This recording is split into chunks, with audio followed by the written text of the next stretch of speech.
to be here with you. Thank you all participants for sharing, for joining us, and to Danilo, my collaborator, helped me to prepare some ice-breaking activities we will offer at the beginning of our webinar. And I'm really very grateful to our alumni, starting from Irene Liberani, Luca Arista, Matteo Puia, and Roberto Chenal, who are here with us today, sharing their experience, their professional experience. And you have already seen from reading their short biography that they all have a top professional profile, showcasing the full employability of PhD graduates in non-academic contexts. So just a few words. Now I'm sharing my slides with you. Can you see my slides? Because can you see my slide? No, I think not like that.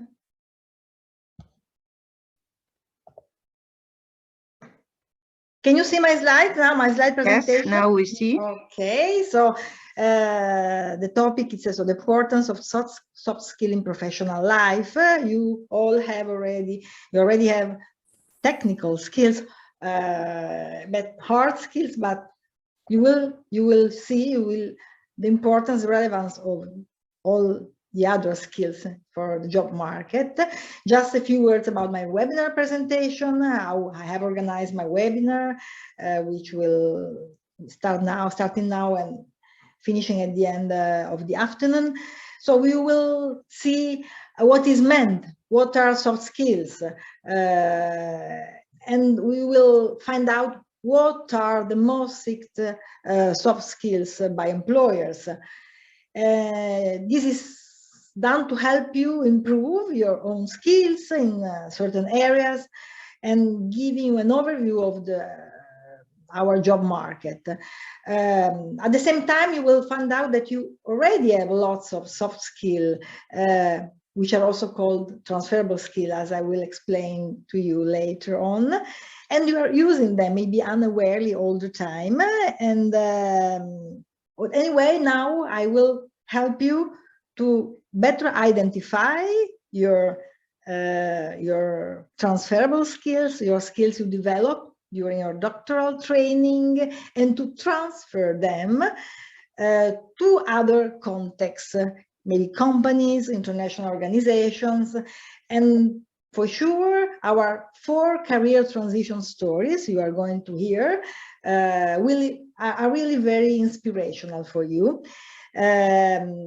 And we will help you explore different career paths, maybe you don't know, you're not aware of at the same time, to better understand your full potential, because our alumni who kindly accepted our invitation, and we are really very grateful because they're all very, very busy. And so it's important that today, but it's really great that today they can join us.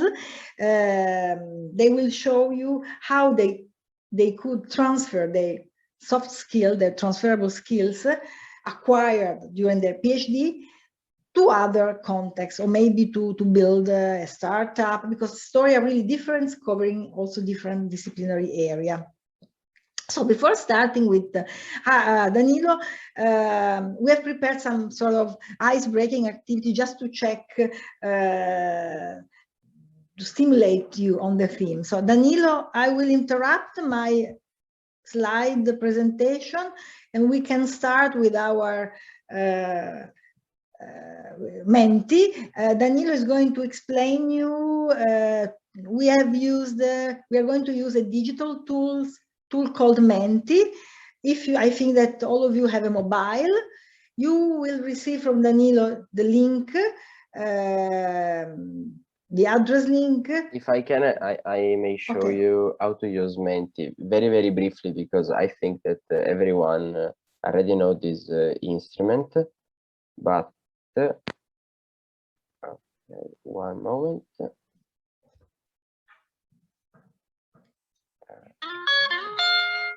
probably you can see my screen. Looking for Menti with Google, you can go to this result, join a presentation, and then this window will open where you should insert a code that I will give you. And then after you have answered to our question, we can see the results all together. So that's all. I think that we can start with our first question. That is, why if you are have any question, please write in the chat and Danilo will help you. Oh, surely. So why are soft skills important? I will give you the code. Just a moment. Maybe Danilo, can you put in the chat the link of Menti? Yes, sure. So that people maybe can easily connect to Menti. Yes. So first of all, there is the code, but then I will give you also the link.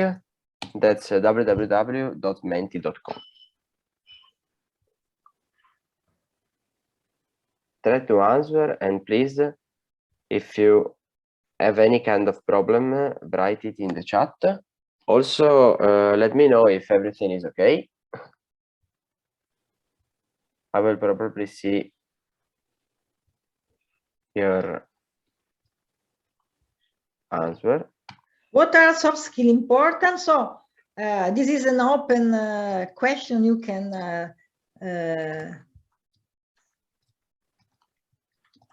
can write what, in your opinion, what are soft skill importance?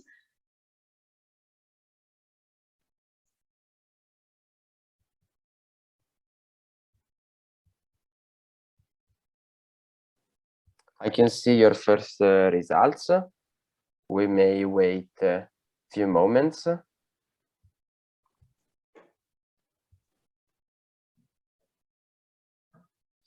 Where is can you share the cloud in the screen, Danilo? Yes, of course. It is not a cloud because of they can write otherwise they can a little phrase, see. but it's easier to show you what is the result. It is updating. Okay. So in real These are time. the replies. So to communicate better with people, support Yes. technical skill and career development. Yes, this is true. They will make you more employable. They make me more employable for networking with colleagues or peers because they are transferable. So I see that you are quite familiar with the T. To transition from academia to industry smoothly, for team working. Yes, these are all. And at the same time, you can already see some soft skill, team working. They help you to build a team building. So another soft skill is the capacity of building a team. Soft skill enhance personality beside ethnicity. It can help people organize the task effectively, be more transferable, makes interaction easier. So interaction refers to interpersonal relationships, and soft skill refer to this kind of interpersonal skills. Enable, develop skills that help in progress. Thanks to them, it is easier to cooperate with others. Okay, so this is already, so I see that you have grasped the topic. Can you move to the second question? Yes, one moment.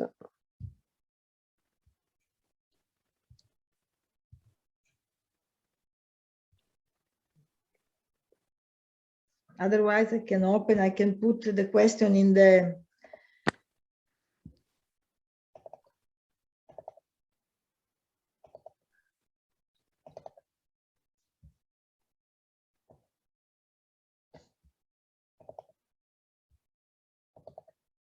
Okay, only one moment, please.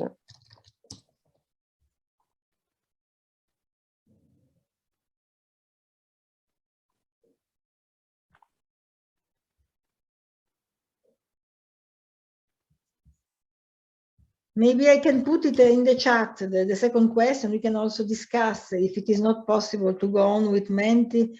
No, yes, it's surely possible, but I've had the problem with the order of our question, but I can. There was also some close question. Can you start with the close question? Have you ever attended a webinar, workshop on soft skill? Maybe I put it in the chat so they can answer also. I can put it in the chat just to see, to check your, you can see. Have you ever attended a webinar, workshop on soft skill, transferable skill? You can answer.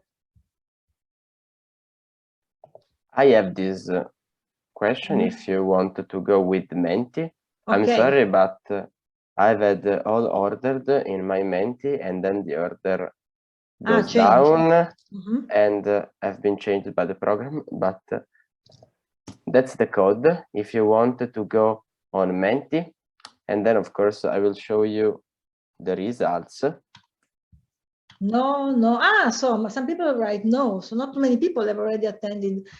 I'm just reading the question which are interested. This is have you ever attended a webinar? But most of them have already replied to. So we can go to the other question, to the second question. Okay, sure. Are you preparing your professional career plan? Okay, only one moment, and then I will go with the second question.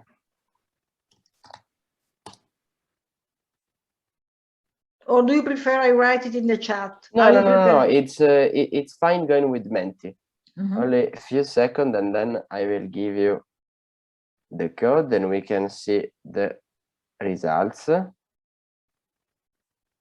Okay, and here we are with the code in Menti.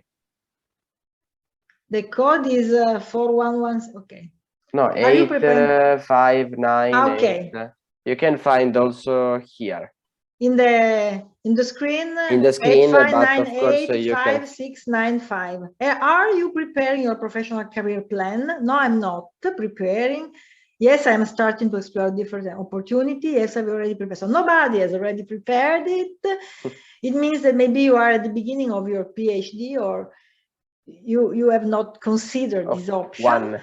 But most of you, as I read, are starting to think it over. So that's good. So you are in the right place today.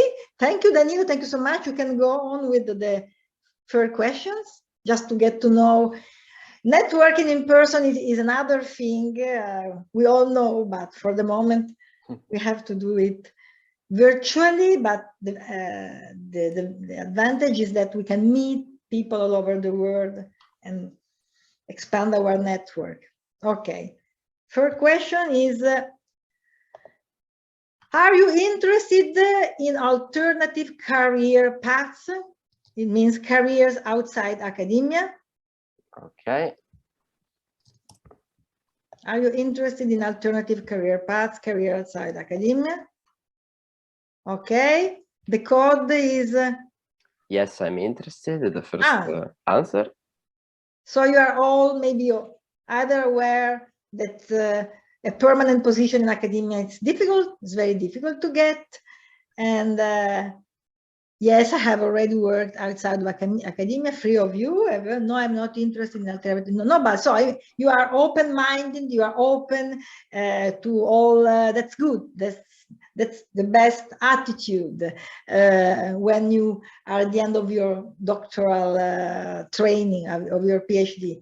15 are interested in alternative career paths. Someone is not. I'm not interested in alternative career paths. So one would prefer to stay in academia. But anyway, even so, modern, so in our century, early career researchers need lots of skill. They have really a robust set of skill to stay in academia. So you are anyway welcome today.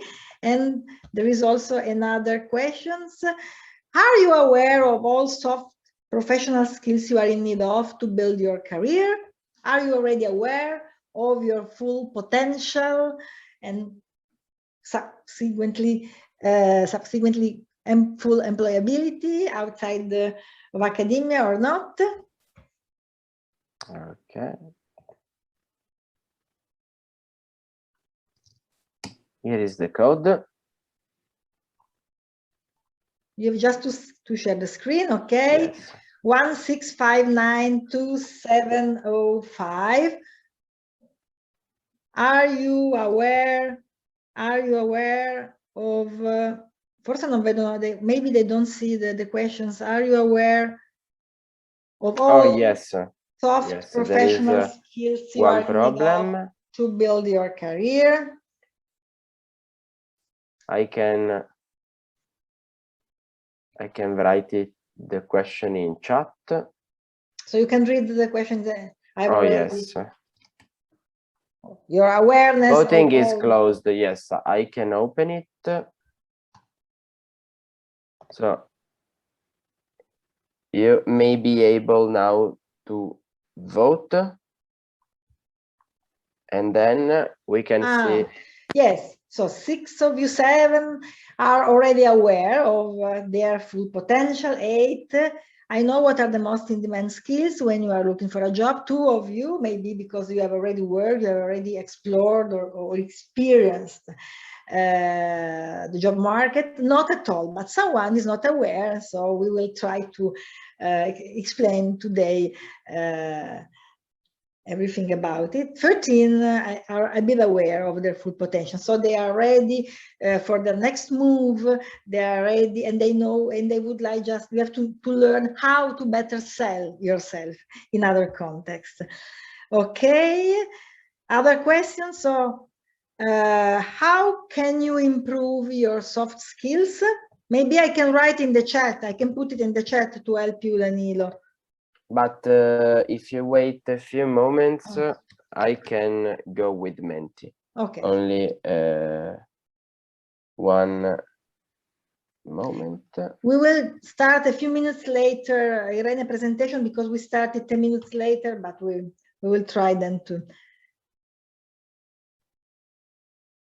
not run out of time. How can you improve your soft skill? And this is the code. The code is 7676797.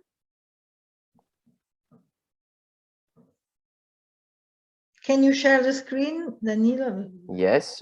Thank you so much.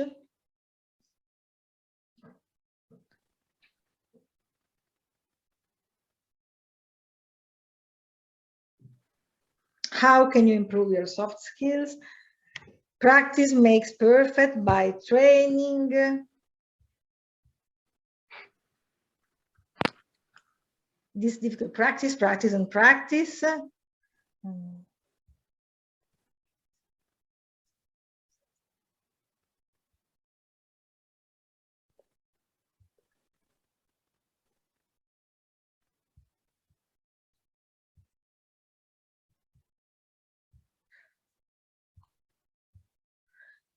Attending webinars and taking LinkedIn courses, participate in career events, practice, have knowledge and then practice, learning new competencies, observing the others. My apologies. Buy on field activities. Okay, attending webinars like today's. It's yes. This is there are different modalities. Anyways. Lifelong learning, you never stop learning and observing the other and attending webinars. Okay, and then what are some examples of soft skills? Okay, here we are. What are the next questions? The next question, what are some examples of soft skills?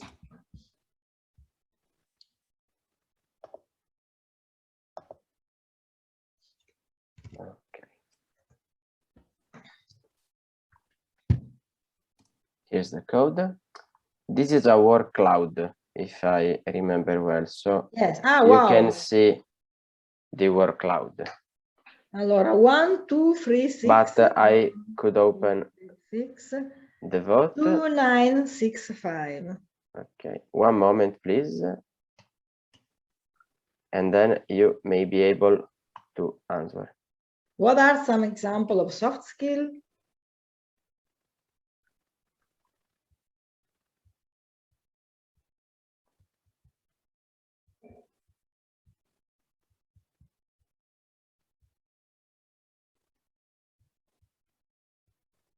Okay. What are some examples?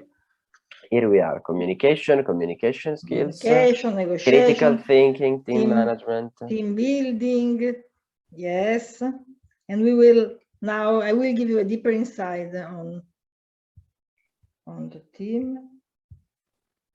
Okay, time management, problem solving, teamwork, good communication skills, creative thinking, critical thinking, conflict resolution, emotional intelligence. These are all soft. So you see how relevant they are, and they can really make the difference and help you to stand out of the crowd, help you to be very competitive. So thank you, Danilo. Now I'm sharing my slide presentation too, and we will restart later on.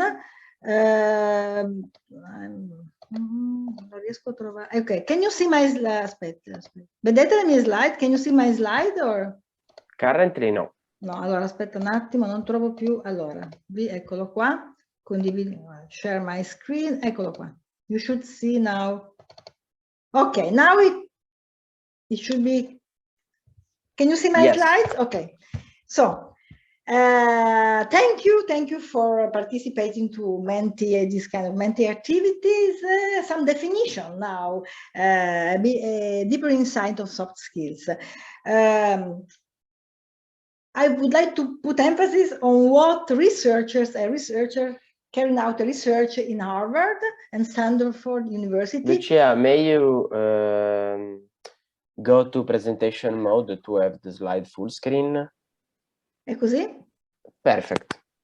So according to research, thank you Danilo, to researchers conducted in Harvard and Stanford, only 15% of your career success is provided by your hard skill. Hard skill means technical skills, so the skills you developed, you acquired, the specific skills you acquired during your PhD, whilst others, 85%, so please remember, keep in mind 85% by so-called soft skills. So they really soft skill play an important role in your career development. They get little respect, but will make or break your career. The hard skill help you to get the job, but to keep the job, maybe to get the job interview, but to be hired and to keep the job, you also need soft skills. What are interpersonal and broadly applicable across job titles. The differences between hard skills and soft skills that you can bring are technical skills, are precise skills you developed when writing your PhD dissertation. On the contrary, you can bring your soft skill with you when you move to other companies, organization, or university. So what are soft skills? They refer to abilities that relate to how you can interact with other people, such as communication, teamwork. We have already seen them in the cloud a few minutes before. Employer looks for soft skills in candidates because they are really important for their long-term success. They are not technical and not job specific, but they are more so related to interpersonal. Other names, they are also called out. We can also use speak about soft skill with other terms such as personal skills, interpersonal skills, non-technical skills, essential skills, transferable skills. I would say that the last one, transferable skill, is commonly used during soft skill training workshop or webinar for PhD. to put emphasis on the fact that this kind of skill are transferable to other contexts. Some other fanfare example of hard and soft skills to make sure that you grasp the differences. So proficiencies in a foreign language, a degree or certificate, machine operation, computer programming. This is hard skill. Soft skill related to integrity, effective communication, open-mindedness, teamwork, creativity, problem solving, critical thinking, adaptability, to be adaptable, organization, willingness to learn. I stress this one because now more than ever it is important to never stop learning due to the rapid technological change. If you are not updated, you will be left behind. Empathy. So our soft skills are personal habits and traits that shape how you work on your own and with others. They also correlate soft skill with some terms like life skill, emotional skills, emotional intelligence quotient, social skills, interpersonal skills. As I've already said, the communication language, personal habits, friendliness, managing people, leadership. So they characterize relationship with other people. That's why they are also regarded as people skills, complementing hard skills to improve, to enhance individuals' relationship, job performance, and career prospects. That's why soft skills are important for your career development, because you can get a job interview thanks to your certificate, your degree, but to overcome the interview, to keep the job, to develop your career, you also need to stand out of the crowd. You need this kind of skills, people skills. So, and they also include, as you can see, so they are interpersonal, as said, so they include persuasion, active listening, delegation, leadership. Leadership is so important for your career development. So interpersonal skills are how people relate to one another. And this term, interpersonal skills, is also used in business context to refer to the measure of personal ability to operate with business organization through social communication and interaction.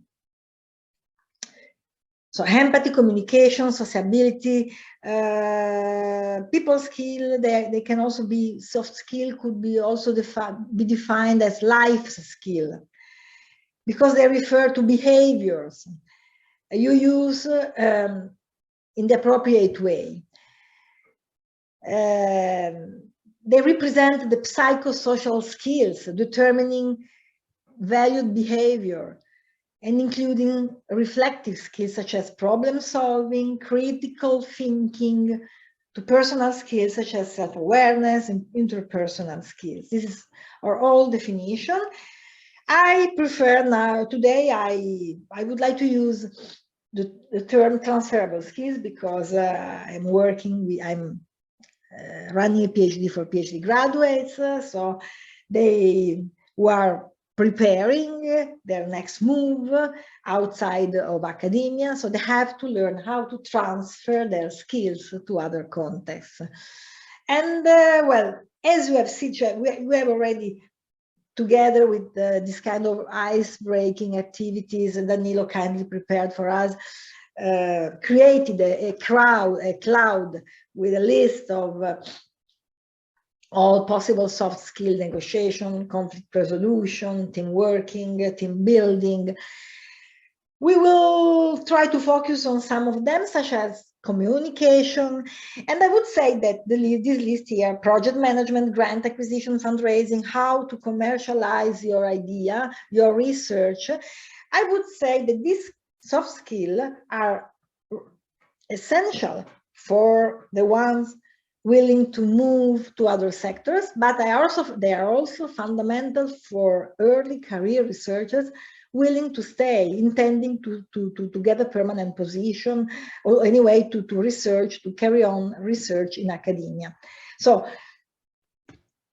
then what is the nature of early career researcher in the 21st century? In academia and the corporate sector, researchers need to be capable communicators. I would say excellent communicators. They have to be experts in project and research management. And at the same time, they have to be expert in grant acquisition, to carry on their research. They have to be able to commercialize. They have also to be able to commercialize their idea and research, to manage stressful steps in their research. So I would say that you all here, the ones willing to move to other sectors, the ones preferring to stay in academia, needs a robust transferable skill set to survive the job market. But so how can you better sell all your skills, technical and hard skills? Never forget that PhD start. I think that you have to repackage. First of all, repackage your PhD, because it is an academic experience for you, but at the same time, your PhD was a professional experience. So think it in terms of transferable skills you developed in these years, in the years spent carrying out your research to write your PhD dissertation. So it is an academic, but also professional experience, and all the skills, these core competence shared by all of you, regardless of your discipline. We will see that they can be used in so many different contexts, and for sure they can help you build a very competitive professional profile. This is why this webinar session is open to all disciplinary areas. So it is true, you can start when you are invited for a job interview, explaining that the PhD is the highest level of university education, and it means that it is awarded following the conduct of an original research project of at least 3 years. You have to write a thesis, to defend it in front of a jury of experts. So, but it also constitutes a professional experience. Unluckily, unfortunately, your potential, especially I would say in some countries such as Italy, I would say in the south of Europe, as far as I know, is often very poor, is poorly understood by employers, by recruiters, and by you, by PhD themselves. And to increase your employability, we have to raise your awareness, the awareness of all skills you developed during doctoral training. Now I leave the floor because we have given a definition of soft skills.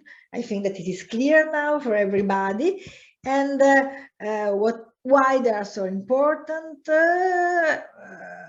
how the problem of the lack of understanding outside of your potential.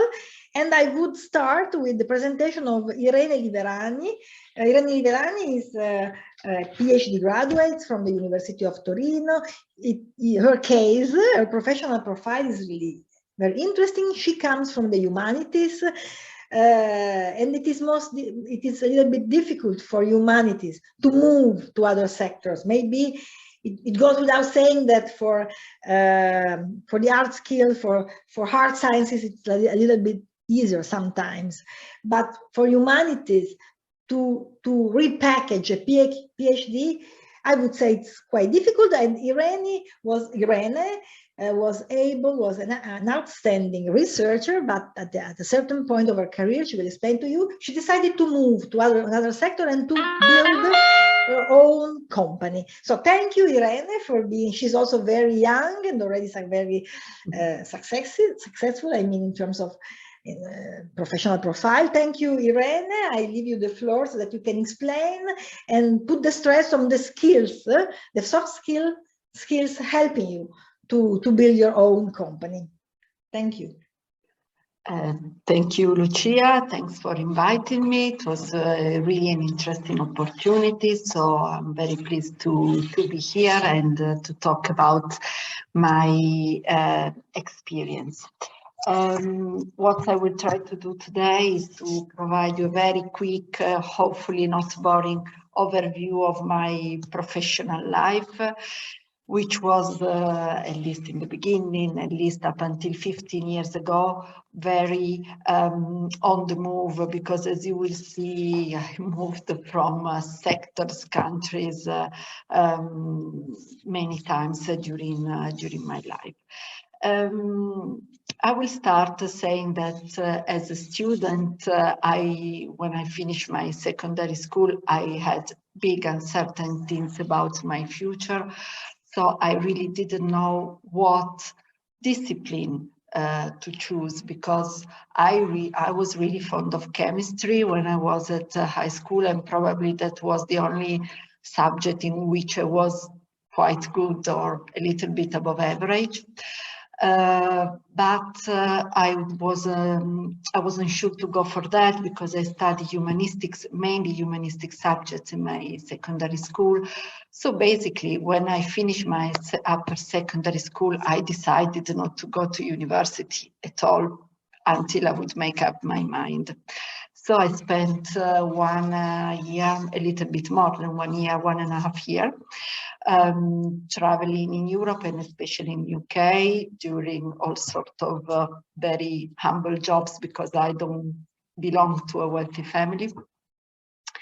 But there I managed to learn a little bit of English, and I managed to achieve the Cambridge Proficiency in English, which was a title that served me a lot in the future. So my first advice is really to, or maybe you are very good in foreign languages, but get a certificate. Try to make your knowledge become a certificate, because in many open competitions this was required to me, and it was really something that was very useful.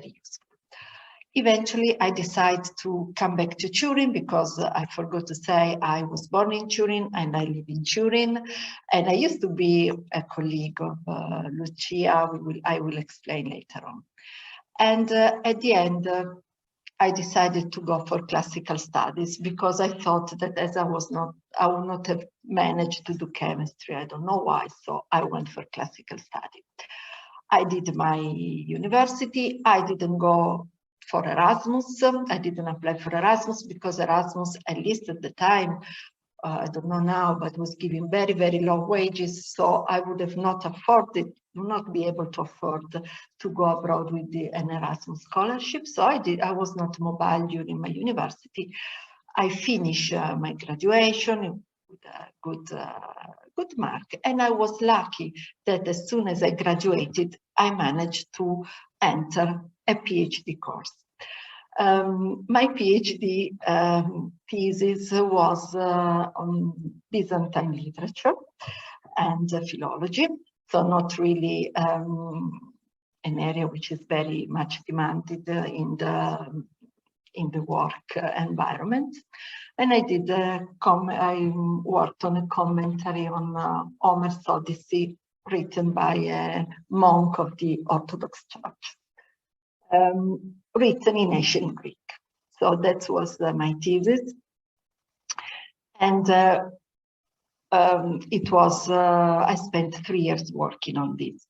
Of course, if you hear this topic, you would say, I mean, how can you manage outside the academia unless you really work on this in this area? And this is actually what I thought myself when I was doing this. I was very much concerned, saying, oh my God, I'm doing this research. What if I don't manage to get a postdoc scholarship? who would employ someone who worked on a work of an Orthodox monk. So I was really, really worried. But by doing my PhD, so after the first month, I realized that actually I was learning many, many things. First of all, I studied a lot of history, and I became acquainted with many, many cultures by doing Byzantine studies. I will not bore you to death with what are Byzantine studies about, and for sure most of you know about it. But really, I managed to study the history of Europe, Eastern Europe, and Middle East. And as a matter of fact, this Byzantine culture, shaped so much the history, also the current history, that for sure, by working in this area, when I happened then to move in international cooperation and to go for other things, I was very much aware of the culture, of the environment, of especially Eastern Europe and Middle East, and I was always very keen to work with these countries, to do projects with these countries, because there was some sort of emotional tie. So for sure, I had a good vision of Europe, although a little bit backdated. Because basically this is the map of Europe after the Byzantine Empire fell down. So the Ottoman conquest that arrived much closer to Europe, of course, influenced history and culture of Europe very much. But apart from this knowledge of history and cultures, I had to learn many languages for studying this discipline, because apart from English, which I could manage quite a bit, I had to study French, German, which is very, very important for this kind of studies, and a little bit of Spanish. Then also had to become acquainted with the modern Greek. Also, I tried, but this I must confess with not much success, to learn Russian and Slavic languages, but these were a bit too difficult for me, but at least I made an effort. Probably should have continued in the field. I should have probably tried to really learn these languages, because they are very much important. There's a lot of bibliography in these languages. So, of course, I learned many foreign languages. And then I was, I think, clever enough in this to use the PhD to travel, because I think that all over Europe, it's probably like it is in Italy. If you have a PhD, at least in Italy, you can have some sort of top-up of your grant to really go and cooperate with other universities, with other entities. So during these years, I tried to build up some relationship, especially in France. In Germany, and I managed to have long-term stays in these two countries that allowed me to improve my language skills, to use libraries, other research infrastructures, which of course in humanities are many libraries and databases, but at least I opened up a little bit my mind, and I built some connection with universities that I also used later on when I started my actual profession, which is writing, research, and cooperation projects. So this is very important when you do in your PhD, not to close yourself, but really to use this opportunity to travel and to go around the world, because this is really something that even if then you don't manage to go further with academia, it really gives you something that you will be able to use in time of difficulties. And now I say something which is related to my job. Even if you apply for scholarship, which are made available from the EU, like the Marie Curie postdoctoral fellowship, the ERC grant, probably you know these schemes, or you will end up to know them very soon. The more you progress with your academia, it is important that you appear to be a mobile researcher, a researcher that has been traveling and has been building networks and contacts. Then, also, apart from the languages, what I learned during the PhD, of course, writing skills.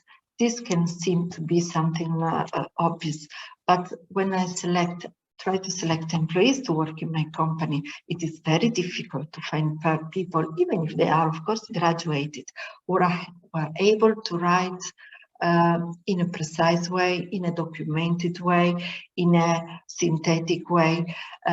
They don't have a scientific writing. This is something which is very uncommon, but it is something that it's really appreciated, because if you're able to write fast and clear, whatever you do, it is something that it will always help you, because all the competitions I did, at the end I had to write. And if you are good at writing, you immediately somehow, how to say, flow up, surpass many candidates. So this is something very important, reading and writing. Then the ability to speak in public. This is good if you do a presentation, but also, of course, if you go to, for instance, you apply for a job and you need, of course, to have an interview, a job interview. So this is also something which is very important. And this is also something that you must try to cultivate during your PhD. A mistake that I did during the PhD is to concentrate on the writing on the thesis, but really try to go to conferences, reply to call for papers, ask your tutor to maybe take part in some lessons, really develop these skills, because again, this is something that it helps you in anything you do. So the ability also to speak in public in a clear way. Argumentation skills, of course, writing a thesis, it's all about to discuss and debate your ideas, confront different opinions, try to find the best solutions. And this is also, again, something which is useful, and I would say not just in professional life. Organizational skills. Writing a PhD thesis is a lot of organization. You have lots of things to do with a long time frame, but with anyway specific deadlines. So I think that one of the most important things I learned is really to organize big amount of work. Obviously, during the PhD, you do it mostly for yourself, and maybe then if now in my work I have to do it also for other people. But it is difficult that a young person is confronted with such big organizational task unless he does a PhD, because normally if you start in an institution, you're given a small segment of work and it is organized by others for you. It's not you that have to find a way out. So also this is something that I would have not have learned without a PhD. And then ability in organizing events. That was my way for success, because I remember that we organized some conferences when I was at the University of Turin during a PhD. And it's thanks to that I managed to get a position in the commission a few years back. So also, if you're doing a PhD, try to ask your tutor, your group to make you organizing events, make you organizing scientific events. By the way, these are key skills required also when you apply for Marie Curie, postdoctoral fellowship, and ERC. So these are really important things. Although it might look a bit not important, because when you do the PhD, sometimes we made the mistake to think that research is everything and there is nothing beyond it. But it's not just like that. So this is, although the last in my list, it was the most important skill for getting a job in the future. So then I finished my PhD, or I was just about to finish.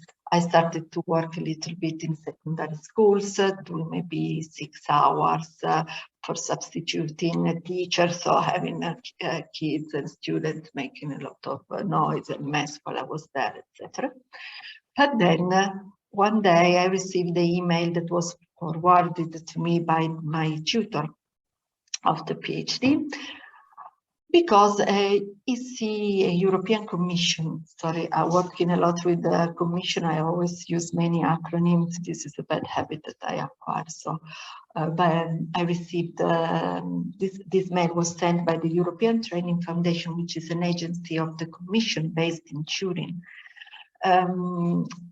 in which they were desperately searching for PhD students with the knowledge of the 3 working language of the Tempus program, which were English, Spanish, sorry, not English, French, and German.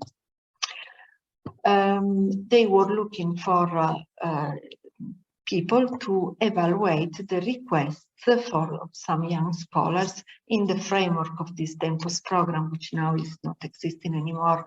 It's been inserted in the Erasmus Plus initiative for assessing and evaluating this small project in which they were asking basically some funds for travel towards our institution.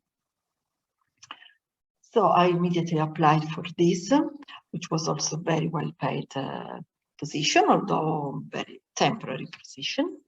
During the selection, I think I won this competition because I could speak very well, but I could understand and speak German, because there were lots with French, lots with English, but very few people with German. So I managed to get the position, although there were people with degree in political science, which were more maybe in the topic, but no one could read German, so very few people could evaluate the applications in German.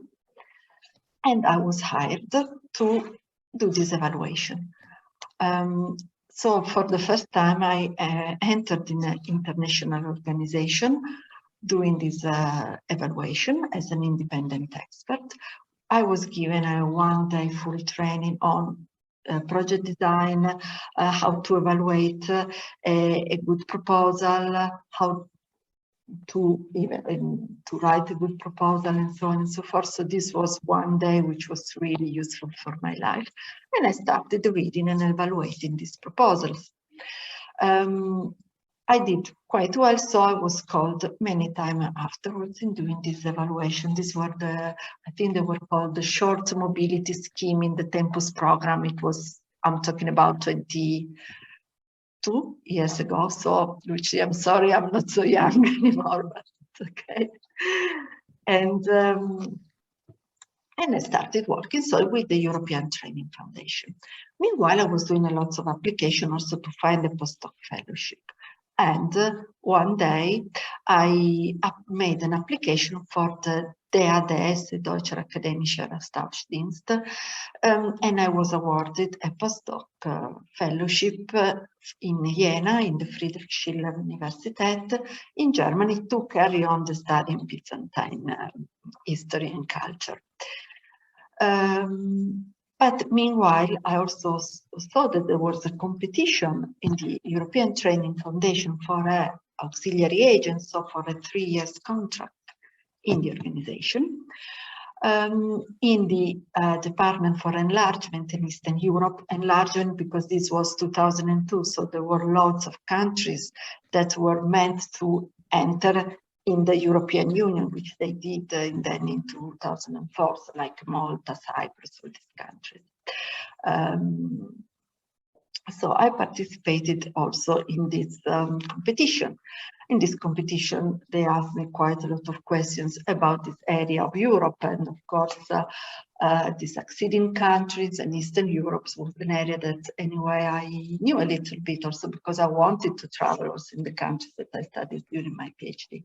And again, German was very important because in countries like Hungary and Slovakia, more than English people speak German. So when traveling there, they needed someone who could speak German. So I happened to have at the end 2 things on my plate. An academic position in Germany in a very prestigious universities for my type of studies, and a position for an auxiliary agent with a very low hierarchical grade, because it was a little bit more than a secretary, in a commission agency with, I have to say, a very competitive wage, because at the time, especially with the old staff regulation, it was a lot of money every month. I have to say that it didn't take me long to decide. My feeling was that probably I should have tried to work in an international organization. Also because what I didn't like much of my field of study, that it was very much linked to the past, and maybe I wanted to try to do something that would have maybe have a direct influence in the world in which we are living. So I started 2 years. I worked then for 2 years in the European Training Foundation as a very low grade employee. But I was lucky that my head of department and some colleagues started to give me works that were much higher with respect of my grade.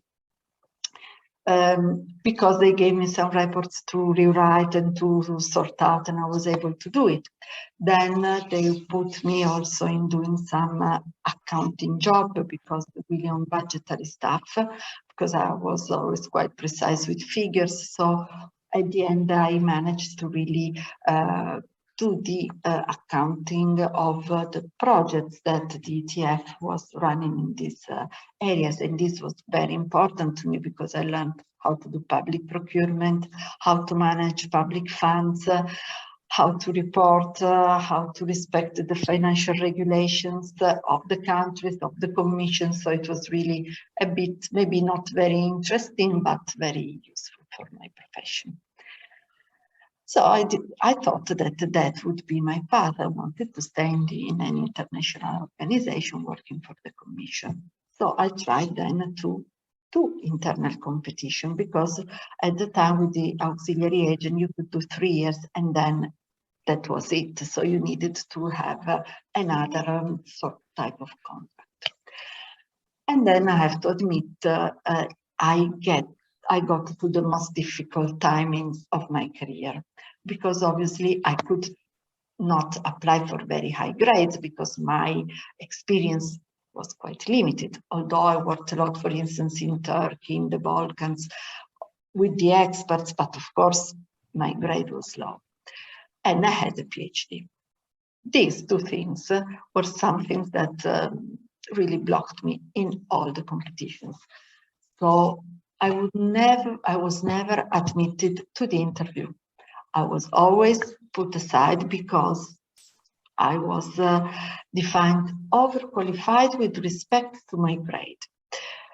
A PhD could not do work as an assistant, as a secretary, and I was saying I did it for 2 years, but there was no way. And that started to stress me a lot. I have to admit that I got to a point to reply to a competition without mentioning that I had a PhD. But the moment that I submitted this application, my brain switched back on and said, okay, this is not your path. Probably they don't need PhD, or anyway, they cannot put up with this thing. Go away. And then I started to look for other places, and I found a competition opened by the University of Turin in the administration, because at the time the University of Turin adhered to what was at the time the ERA-MORE project, which is now called EURAXESS project, and we were looking for a staff member to manage what at the time were called ERA-MORE activities, so to make Turin a mobility center who could be a help desk for mobile researchers, helping them to find opportunities, mentoring them, and helping also with practicality related to mobility, etc.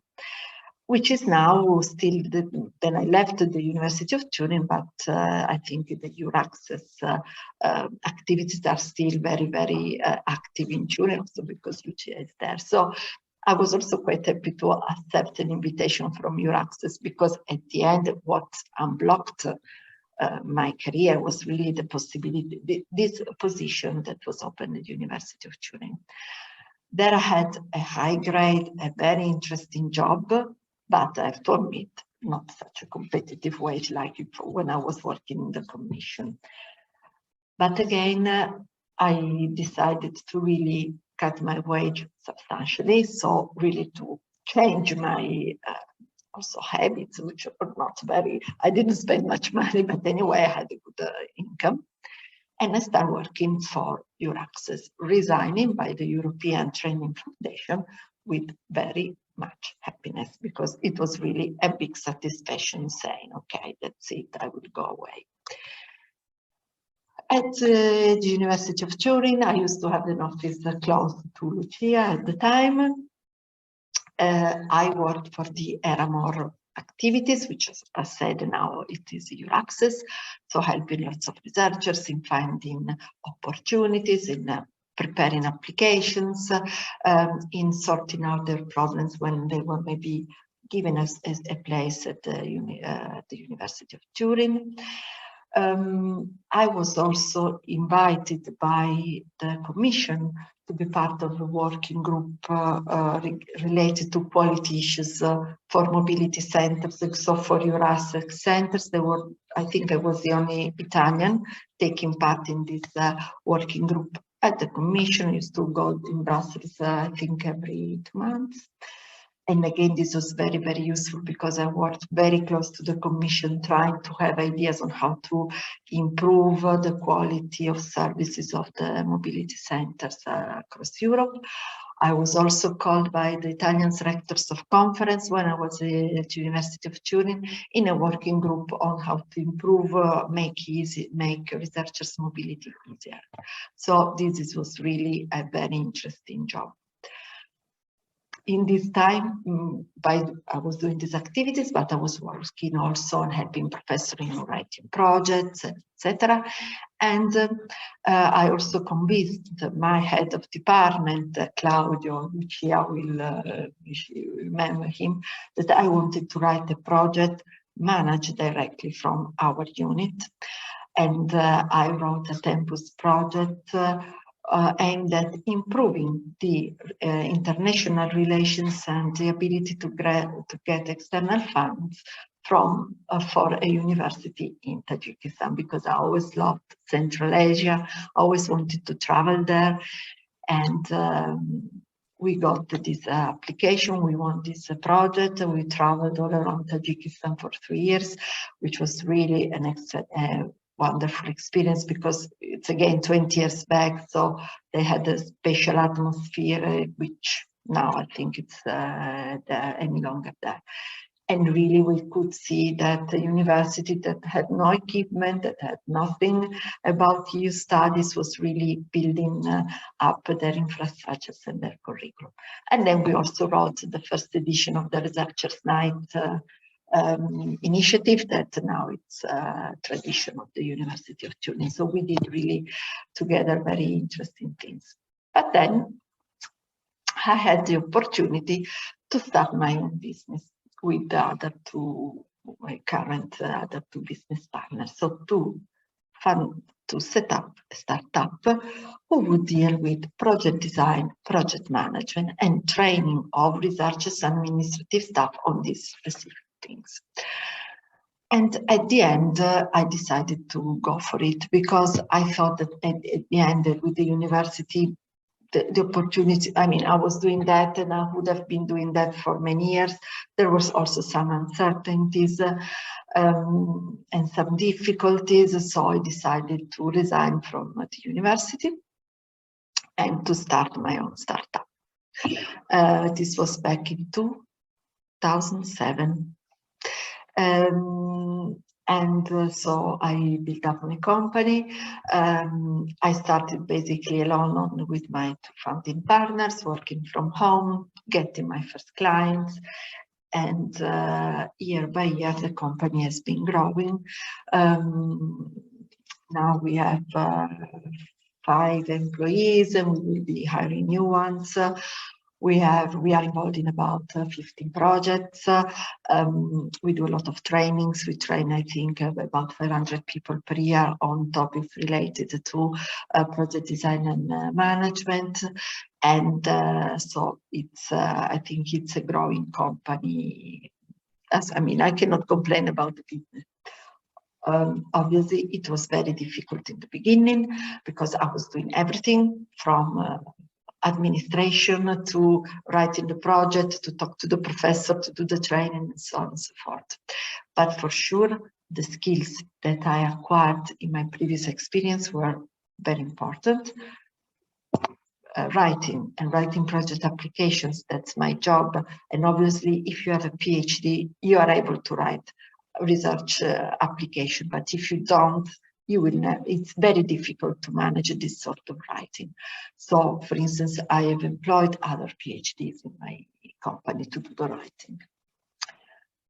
Project management, this is something that I learned mostly at the ETF and then at the University of Turin, but again, these were skills, transversal skills that are very important. So again, if you're doing a PhD, make sure that you follow some courses, you try to write some application, learn a little bit about project management, because these are skills that are required in the non-academic sector, but also in the academic sector, because now it is important that university gets these funds to have some additional money to do research. Irene, yes? May I interrupt you? There is a question. Sure. Carmen Lacerra, are there training opportunities to gain expert knowledge about managing European projects now available? Are there training opportunities to gain this expertise? I think yes. There are many on the market, and I think that there are some trainings which are also quite cheap. I mean, our training courses are, I have to admit, they're quite expensive, but there are also, I think, sometimes the info point or this sort of institution organize these training courses. There are also some courses. Sorry, Irene, for interrupting. Also, we offer this kind of training in the mentoring program. It will be very soon in December. So you please check the registration is open, and you please check the availability of the places you can join free. Oh, that's wonderful. This is a great opportunity because these are really important skills. And then about training needs, what I had to learn myself without any formal learning, but really pushed in the battle. Business-related issues. I had no idea of what was running a company, managing human resources, reading a balance sheet. Even making an invoice, I have to admit, I was also not able to do that. And also this is also another skill which is crucial for PhD, because I know that I also, when I was doing a PhD, I was thinking about academia. I would have never even imagined what was beyond it. But we also have to start being a little bit careful, meaning that we use this 3 years to anyway have a portfolio of skills that if in the academia doesn't go well, we can have some, we can have work opportunity outside. As I was saying, sometimes PhDs are seen like people that are not humble, that will not do administrative tasks. This is some ideas that in some institutions you may be confronted with. But if you have some skills like project design, project management, business-related issues, you speak a lot of languages, you manage really to win the competition better than others. And you can find a job, maybe not your final destination, but at least something that keeps you going and keeps you in the work market. So business-related issues is another thing that it is very important also for people working in the humanities, because they allow you also to enter maybe in a big organization. And as far as I know, these skills for PhD students are not very often offered unless in Marie Curie, in the project funded by the Marie Curie Actions, in which we want some projects of this kind. Obviously, these are the skills that I put for the PhD, but in traditional PhD courses, probably this is not the case, but you can really try and get these skills. I think for these business-related issues, I don't know, Svetlana, if you have some initiatives under this respect, but I think it's maybe easier to find webinars or recorded sections which are available for free or for very little amount of money. But this is, I think this is also something important. And with this, I finish my presentation. And of course, if you have any questions, I'll be happy to answer.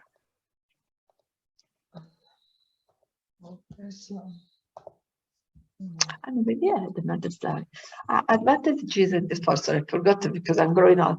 Advantages of disadvantages of having my own business. I will not read all through this, but as you can see, in a glance, the advantages are more than the disadvantages, because basically you are free. You have lots of work, lots of responsibility, but you're free to employ who think you merit an employment. You are free to do the projects or the things that you consider important. You are free to say to someone, sorry, enough of you, I'm not dealing with you any longer. It is a very good working environment, I would say.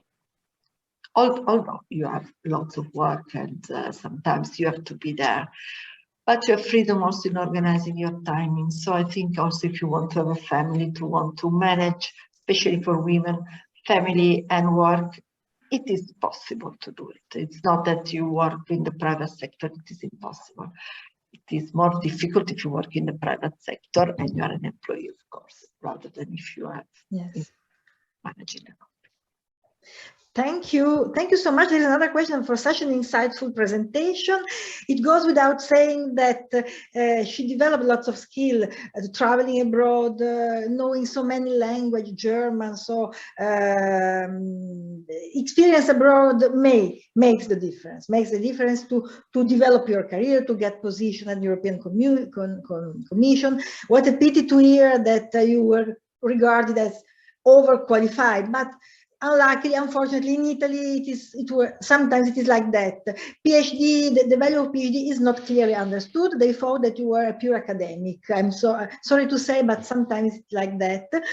And there is another, and then writing skill, project management, developing another mindset.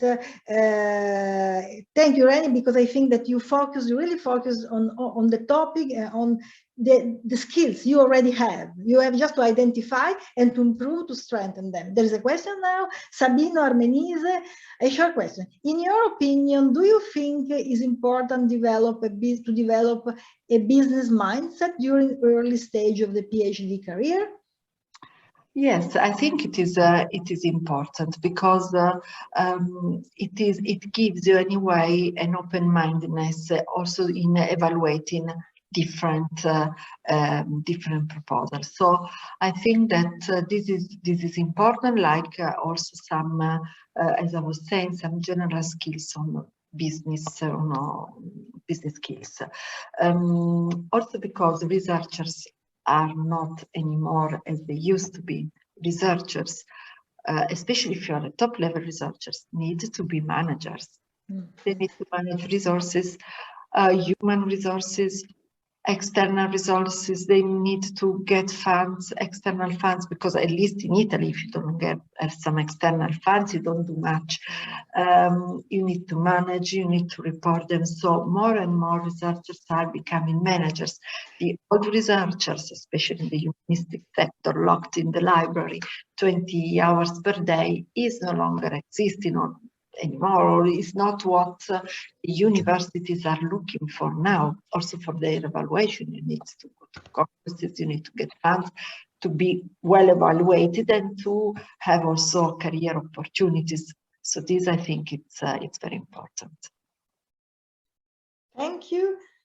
I think that another skills, the ability to take risks. So working independently help you to build your own company, and then to take risks because you resign from a position from the University of Torino. Maybe if you stayed, unfortunately, but if you stay there, maybe little by little you could develop your career, but you took your risk to change for the unknown. You were very, very well equipped with a lot of skills, but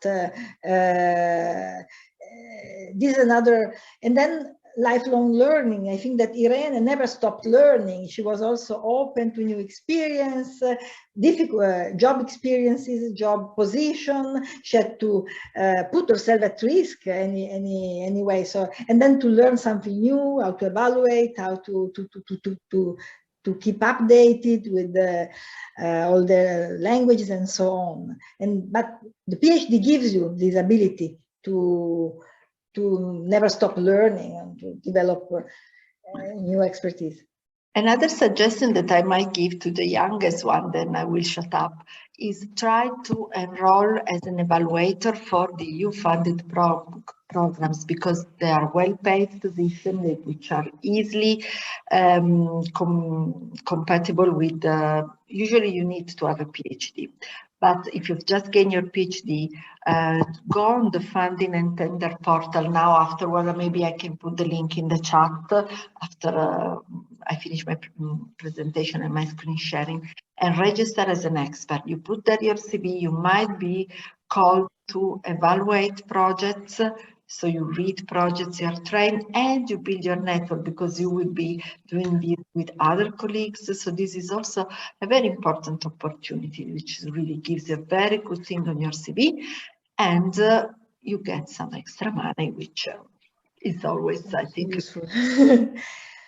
So thank you. I'm reading great presentation, and I agree. It was really a very great and very, very extremely useful presentation for the ones listening to us now, today, and who have to move to other sector or would like to move to other sectors. Thank you so much. We have, if there are any other questions, you can put in the chat the link for becoming an evaluator, and then it was in our program there was a break, a short break, so we will start a little bit later because maybe we just make if you agree, we will stop for a virtual coffee for 10 minutes. Is that okay? And now it is 11:29. We could come back at 11:50. Okay, so that you mean 11:40? 11. Yes, okay, 11:40 or 42, 43. Just to, because there is Luca, there is we have other presentation, and we don't want to run out of time. Is that okay? Irene. Grazie Luca. Eccoci. Io direi buongiorno Luca. Visto che so che anche tu come Irene sei super impegnato, forse facciamo così, dico solo 2 parole, faccio iniziare subito, inizi subito così, visto che siamo in ritardo, ma perché abbiamo iniziato tardi e tu dovevi iniziare alle 11:50, quindi dico faccio un po'... Ci siamo. Fino a che ora puoi stare tu? Così io mi 12:30 tranquillamente. Vabbè, ma allora sì, allora ce la facciamo, perché volevo fare un'introduzione con Danilo, parlare un po', sempre facevamo qualche ice breaking activity, sempre queste qua sulle skills, e poi tu in processi di reclutamento, lui è l'esperto assoluto, quindi ti passiamo poi la parola. Io la parte sulle transferable skills, tanto sta venendo fuori, no? Da quando voi parlate vengono fuori queste skill così trasferibili in altri contesti. Allora we have to start, possiamo già ricominciare, vero? Perché ci sono le altre. Svetlana, can we restart? Yes, please. I already turned on the recording. Yes, please. Okay. So then, are you ready, Danilo, to restart with our ice-breaking activities? So welcome back to everybody. And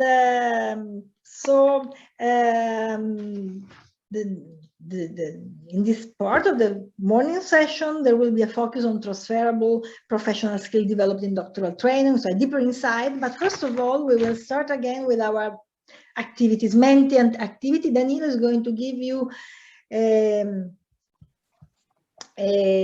codes, and so that you can answer.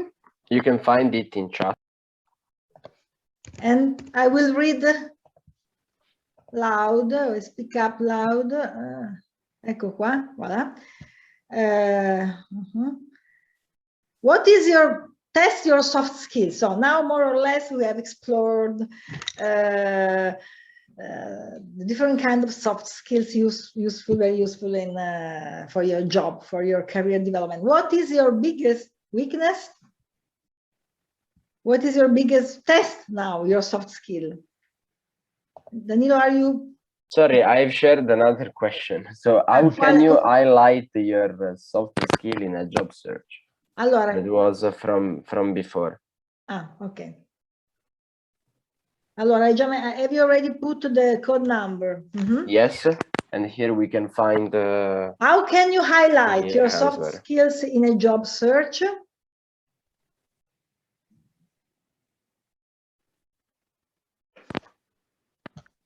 So please let me know if everything is not going fine. I think that you can answer now. Oh yes, by using action words like effective communicator in the CV.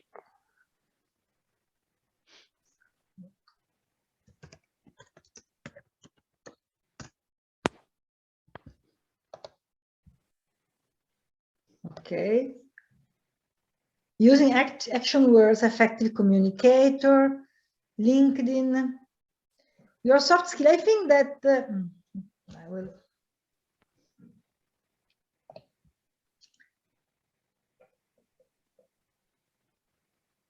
Irene's presentation was full of soft skills in what she was doing when she was working for the European Commission. Evaluator, as evaluator, it means that you have writing skills, you know more than one foreign language, for example. So I worked at the University of Torino and I organized international events, so organizational skills. You can also highlight your skills, bringing concrete example of your previous experience. When I was a PhD, I had to manage lots of data for writing my dissertation, so data management. When I was a PhD, I worked in a laboratory, so I'm quite used to working in team. For my PhD, I had to travel a lot abroad, so I could develop multicultural, intercultural competencies, skills, in addition to a better knowledge of one or more than one foreign language. When I was a PhD, I had to convince a jury of experts of the value of my research, new research on a certain topic. So negotiation skills. When I was a PhD, I had to help students to work as tutor for younger students. These are all, okay. Move to the second questions, okay. Will you give us the code? Okay, that's the previous one. So what is your biggest weakness? What is your biggest weakness? This is the code. Maybe you can be asked during a Luca Arista, I'm introducing the team, one of the topics of Luca Arista presentation, behavioral interview. Maybe you are also asked this kind of question sometimes, so you have to be prepared. What is your biggest weakness?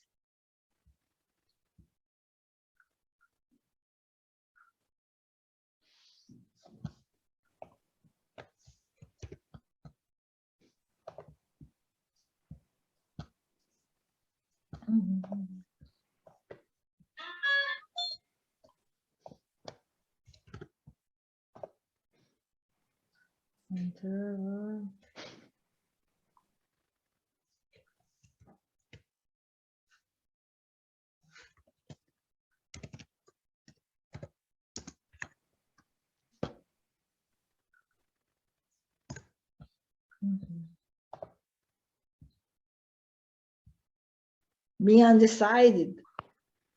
Interpersonal skills. But you can improve. We'll see how we can improve and strengthen new skills. Budgeting.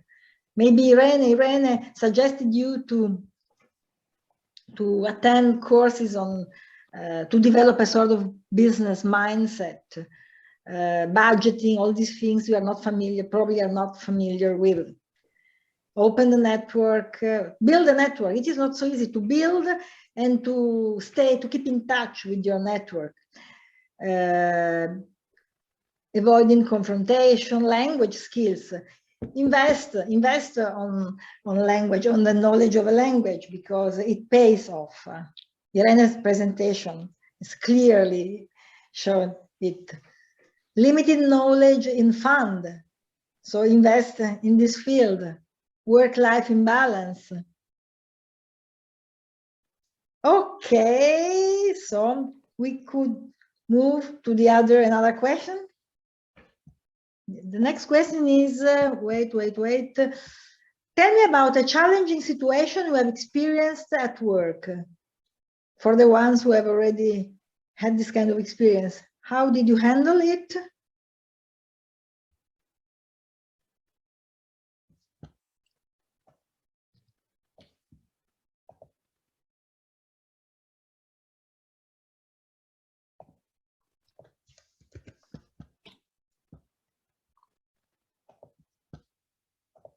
Okay, just a moment and I will show you the...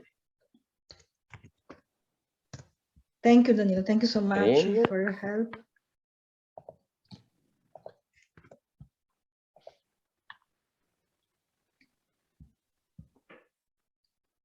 Okay.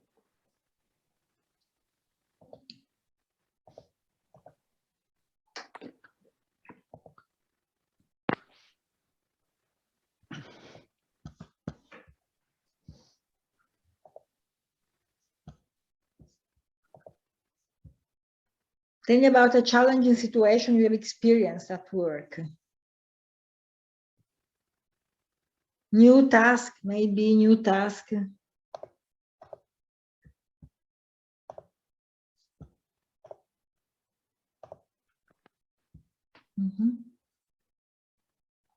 Star approach.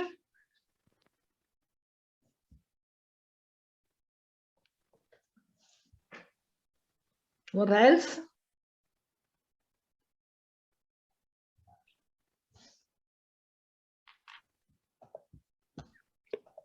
Conflict with colleagues. It's another conflict situation. Yes. And also competition among the colleagues. And how did you, maybe you can also be asked, and how could you overcome competition among colleagues, lowered through a friendly approach, new task, new difficult task, how to come up with them? Okay, and now, in these cases, you have to show your soft skill, negotiation skills, teamwork, how to overcome competition, maybe helping your colleague to grow up, changing the relationship. So move to another questions. And can you tell me about a time when you successfully led a team through a sticky situation? This maybe it can also be referred to other experiences outside of work. Maybe in your department, if you could work as a tutor. Only one moment, and then I will give you the link.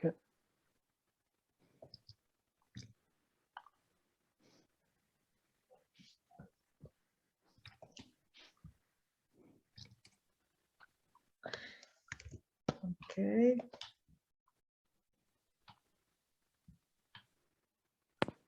Can you tell me about a time when things didn't go according to plan? How did you cope?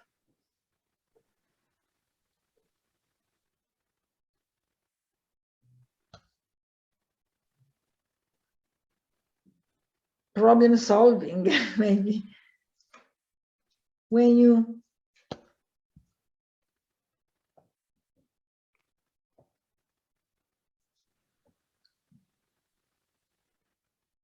there is no suggestion for this one.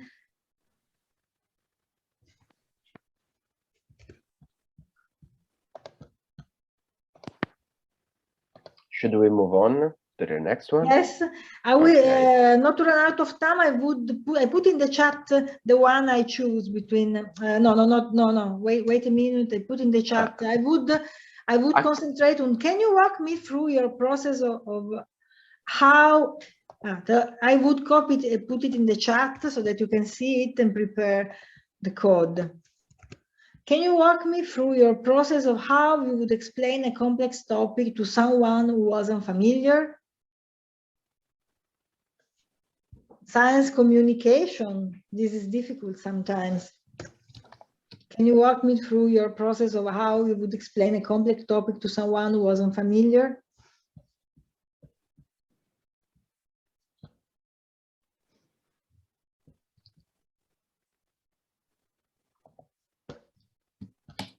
That's the code.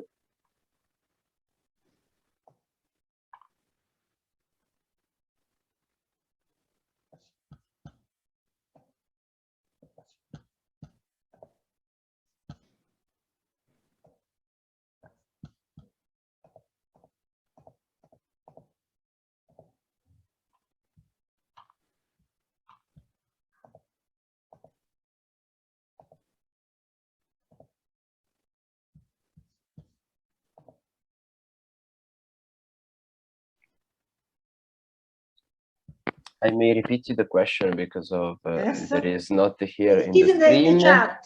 Can you walk me through your process of how you would explain the complex topic to someone who wasn't familiar?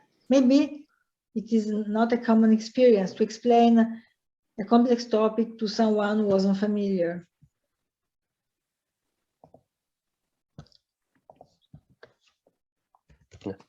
I tend to ramble about my work using key and layman words for the same, using a plain language, and also use short and simple sentences. Okay, and the type of language, yeah. Because that person would understand using plain language with visual aids. Start with basic definition and give a simple example from life to illustrate. I tend to ramble about my work using key and layman words for. Thank you so much. And now I'm very happy to introduce you to our next speaker, Luca Arista, Director of Medical Chemistry at Ridgeline Discovery, Switzerland, Basel. It goes without saying that he's a scientist working in a company, so he has lots of different skills, a long experience.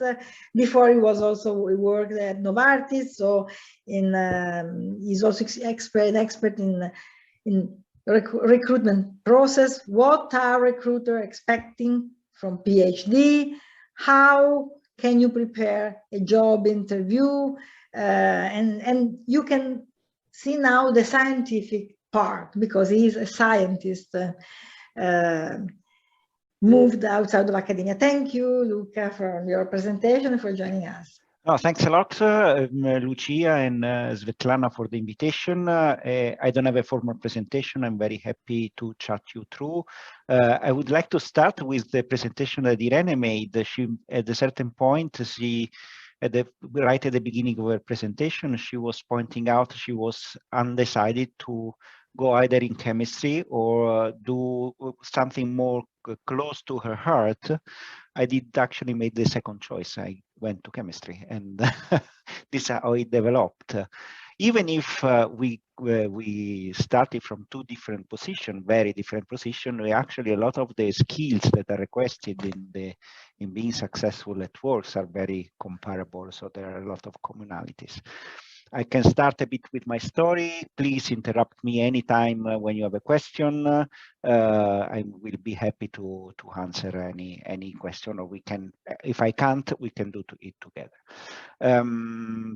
So I graduated, so I started my studies in chemistry in Rome. in organic chemistry. And then I started my PhD. I was looking for a PhD to, at the time I was undecided to pursue a career in academia, but I was very much intrigued by the opportunity to go to the pharmaceutical companies to have the opportunity to make an impact for the patient's life. It was kind of a dream. And so when I started a PhD, I was still undecided, also because it was a historical period where it was very difficult to find a job in the pharmaceutical companies at the time in Italy.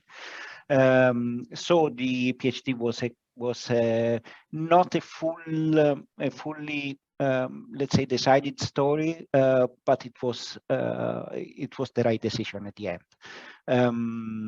So, for my PhD, I moved to another city, to Palermo, actually, and where I started with organic chemistry also there, and the PhD was a collaboration with the British University, University of Manchester. So I spent half of the time in Palermo, half of the time in Manchester. So I would like to underline once again what Irene also showed. The flexibilities might be a very, very important. The ability to relocate, especially in your younger age, that really gives you a lot of skills, how to adapt to a new environment, how to make new friends, how to network, how to grow up basically and build up your self-esteem and your capabilities. And then after the PhD, actually, I did my decision. So I had the opportunity to stay in Palermo in the academia, but the dream of working for a pharma company was bigger. So I tried to pursue that career. So I applied for a postdoc. It was the first time it was an industrial postdoc. An industrial postdoc is usually a very good way to build from an academic career where everybody comes from. So everybody of us is doing a PhD or has done a PhD, and the postdoc is something in the middle from a proper job and the academic career. So I was still in the university, but my postdoc was sponsored by a pharma company, the UCB in Belgium. And I started to work on a real medicinal chemistry project. So it was my first experience as a medicinal chemist in a pharma environment. Having this experience, I was then hired by, at the time, GSK in Verona. So I moved back to Italy, even if in a different city, and I started my career in the industry. That was so the decision was, shall I go shall I keep on going in the academic environment, keep on growing there, or shall I try to pursue my dream and do something different and go to the industry? I would like to underline there is nothing wrong in doing an academic career, but it wasn't. For my character, I would have liked something more closer to the industrial environment. And then where I started, so I did my first 7 years of industrial career in GSK, working on different topics, CNS, antibacterials. And then there was another point, for more personal, familiar reason, I decided to look for something different, to come back abroad. I had young kids at the time, so it was not an easy decision, but I wanted to give them more opportunities to learn new languages.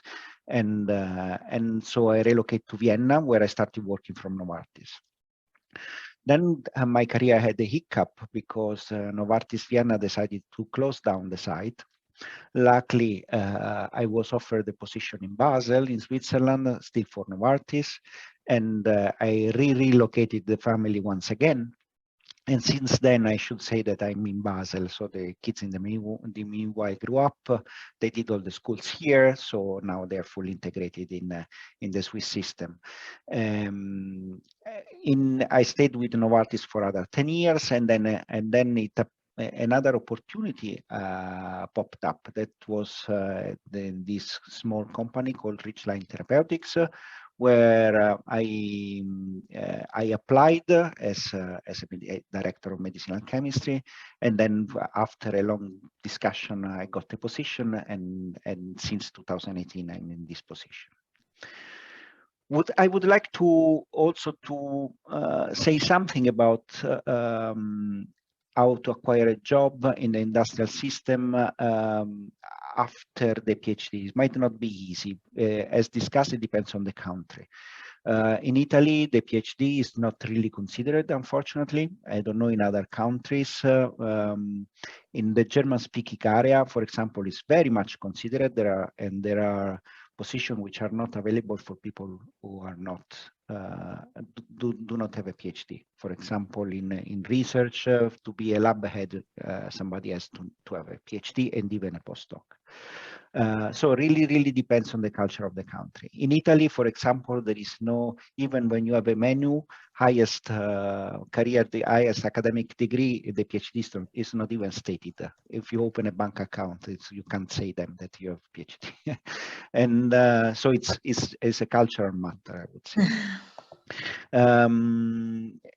That really depends on the environment you are.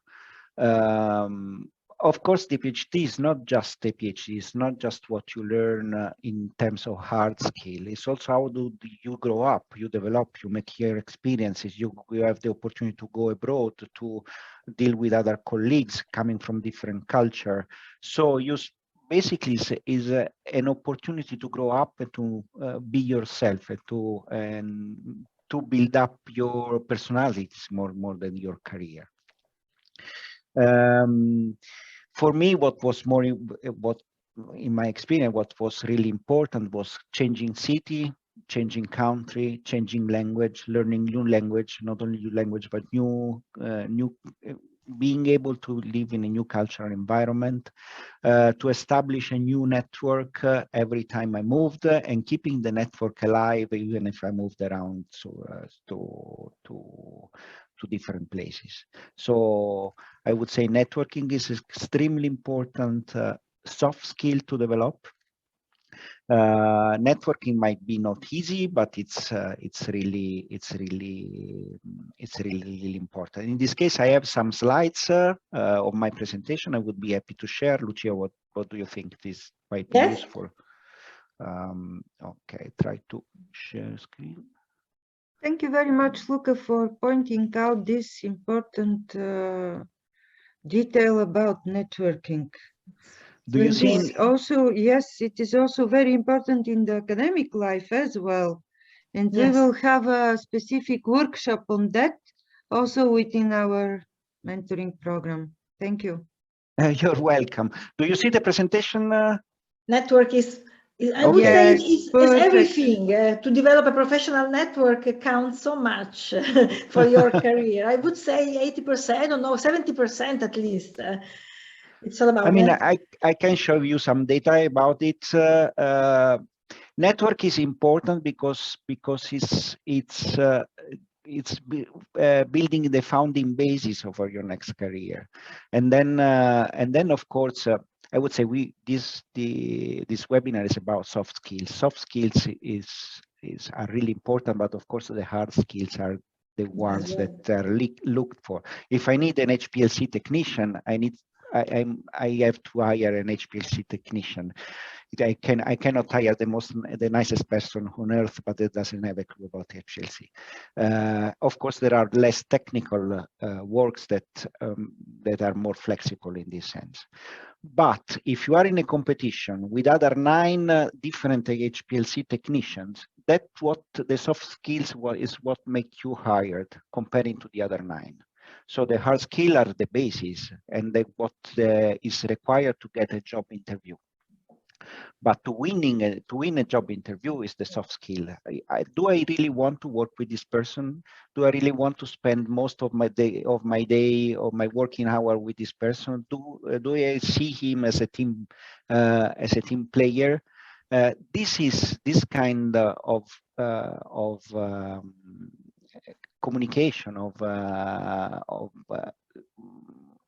reaching each other, getting some kind of connection, empathy. That's really what makes you standing out of the competition. So Luca, sorry, Luca, there is a question. Would it be a technical question? Would it be possible to have the presentation in slideshow how full screen, in full screen mode? It should be already in full screen mode. Let's see. Because we see free slides. We saw free slideshow. Is it better? Now there is nothing. Okay. So.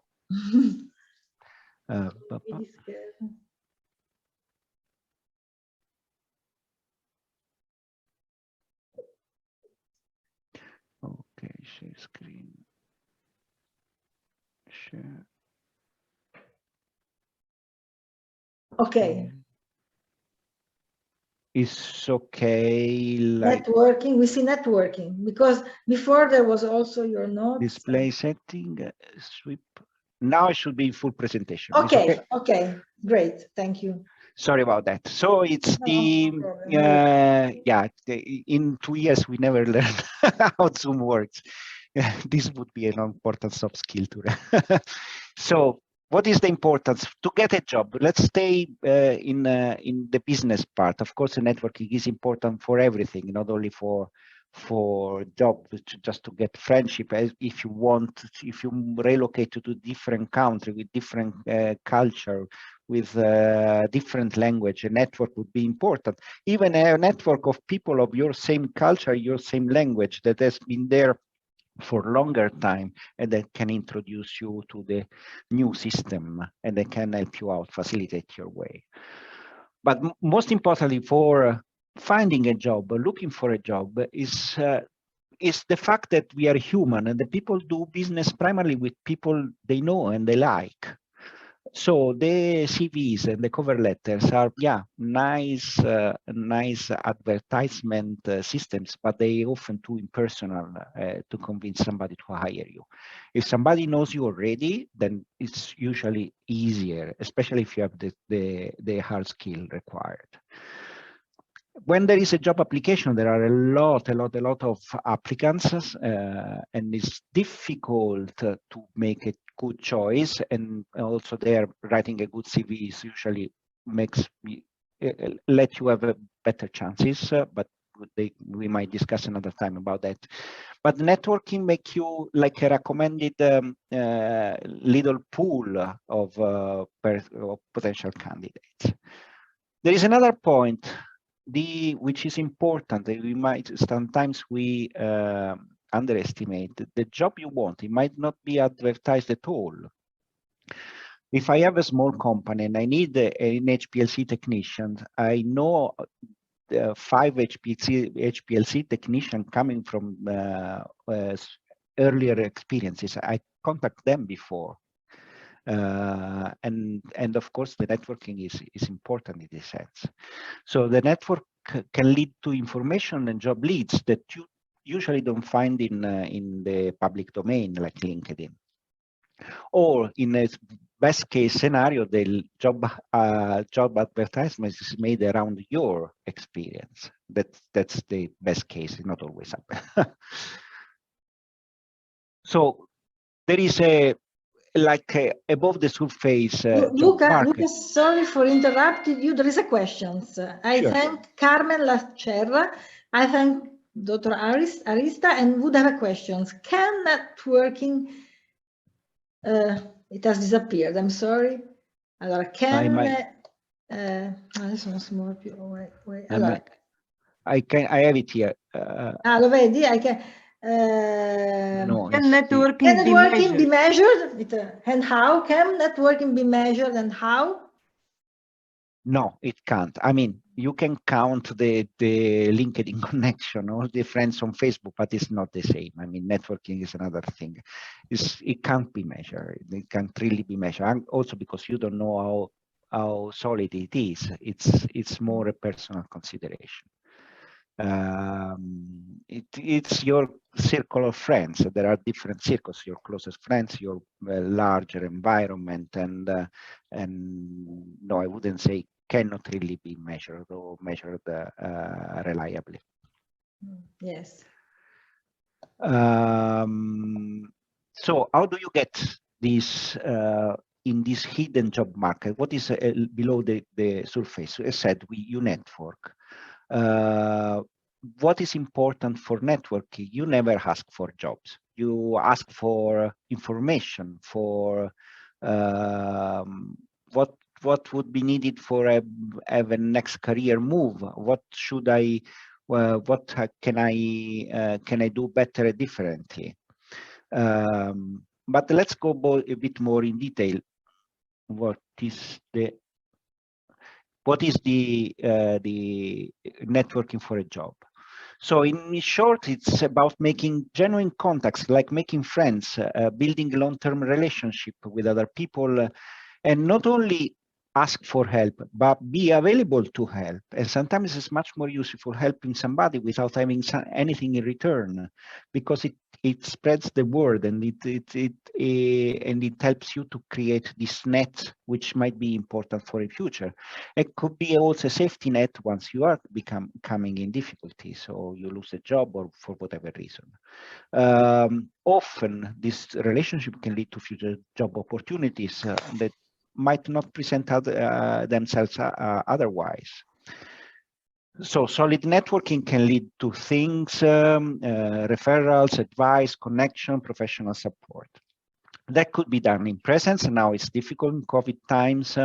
Of course, there are a lot of, let's say, academic environment. There might be conferences, there might be job fair, there might be less, let's say, less formal opportunity, like aperos, or there are, for example, here in Basel, there are some science aperos, which is a great opportunity to meet up other people.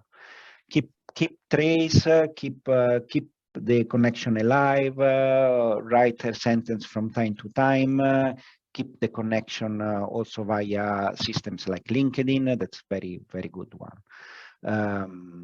So how to network strategically? Nobody is unimportant. Everybody is important too, because in Italy we say it's like a cherries. You pick up one, all the others come along.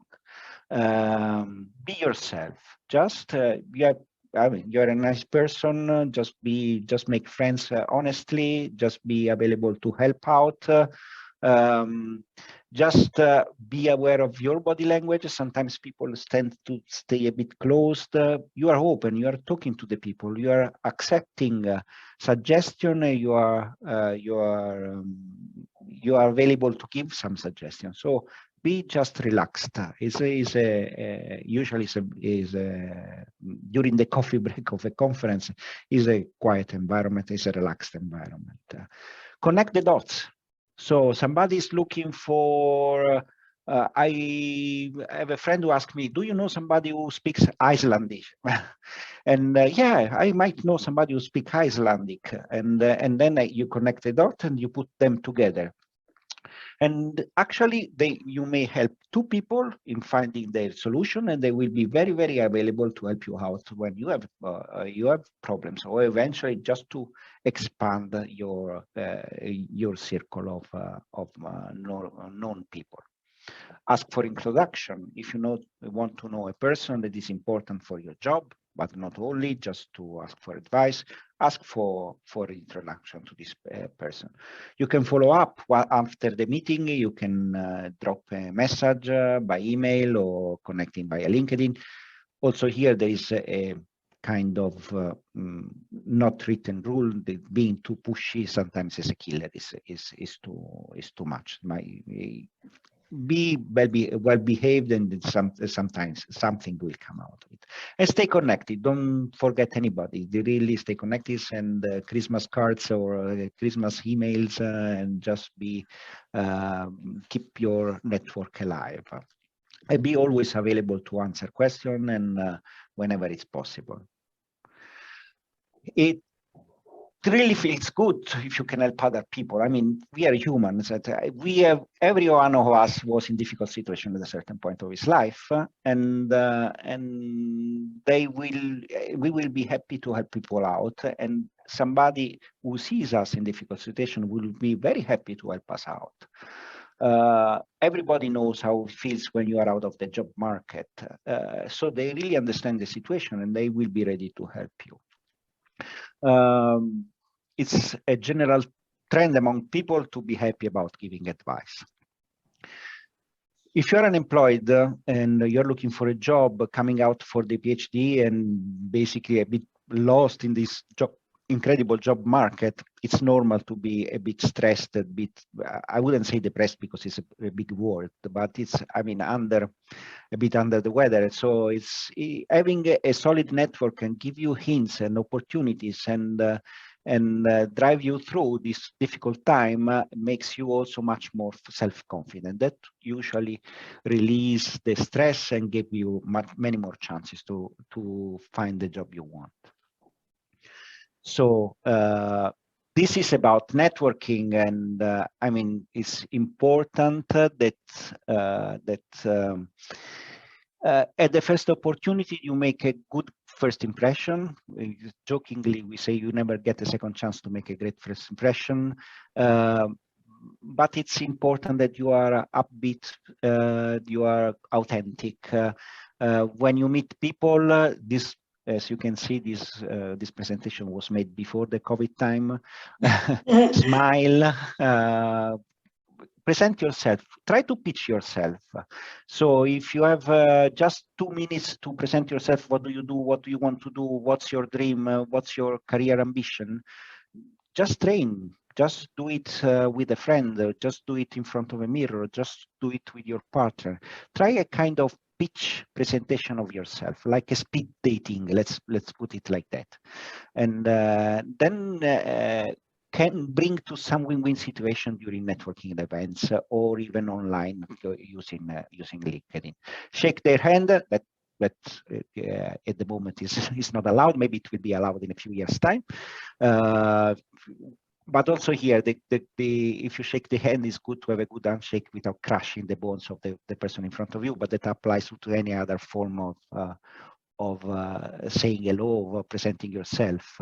Is the key message is don't overdo it. Be simple, be authentic, be yourself, and say your full name. This is important. Say name and surname, so the people that can be they remember both of them. If you just say your name, it might be lost within a few hours. Follow up, that would be very, very important. And so this, okay. So explaining what do you do? What is your work? What is your line of work? And then start to explain what you want to do. What is what kind of things you want to you can bring to a new job role. What kind of experiences? What kind of problem solving abilities? Be brief. Don't be too long in your explanation. And one which is often underestimated as a soft skill, be able to listen. You have to listen attentively. You usually don't speak with the person which is above, who is above you. You speak also with peers, so they have your similar problems to you. So be open in listening and give your advice, but once you really understood the problem. So take your time. So in communication, that's a real important skill. Being able to listen, stay silently listening.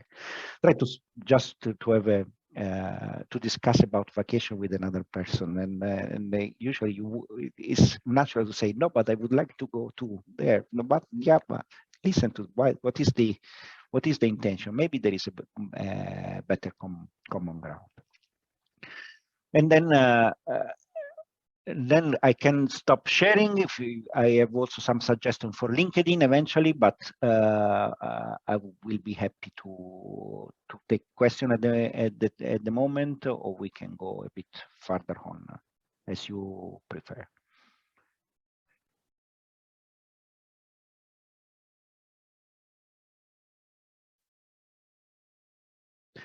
Okay, so we can go, what in my opinion are really important soft skills that are going beyond the networking. We discussed the networking because especially in the early stage of your career, that's really important. But I would say this is important in all your life, and not only the career life, career linked life, but also for your life as a person. Having a lot of friends usually helps a lot in any situation. But that means that you have to be also on the other side and being a good friend for a lot of people. I have written down what is, in my opinion, also another series of soft skills that might be important. We already touched base with Irene's presentation. For me, what is essential is communication. Communication is really essential. As we discussed, the listening is a really important part of communication, but also the ability to express yourself in the best way and in the most assertive way to express your opinion without being overcoming the opinion of the person in front of you. So put the data down, explain what kind of knowledge you can come out with the data, and listen to the person opinion.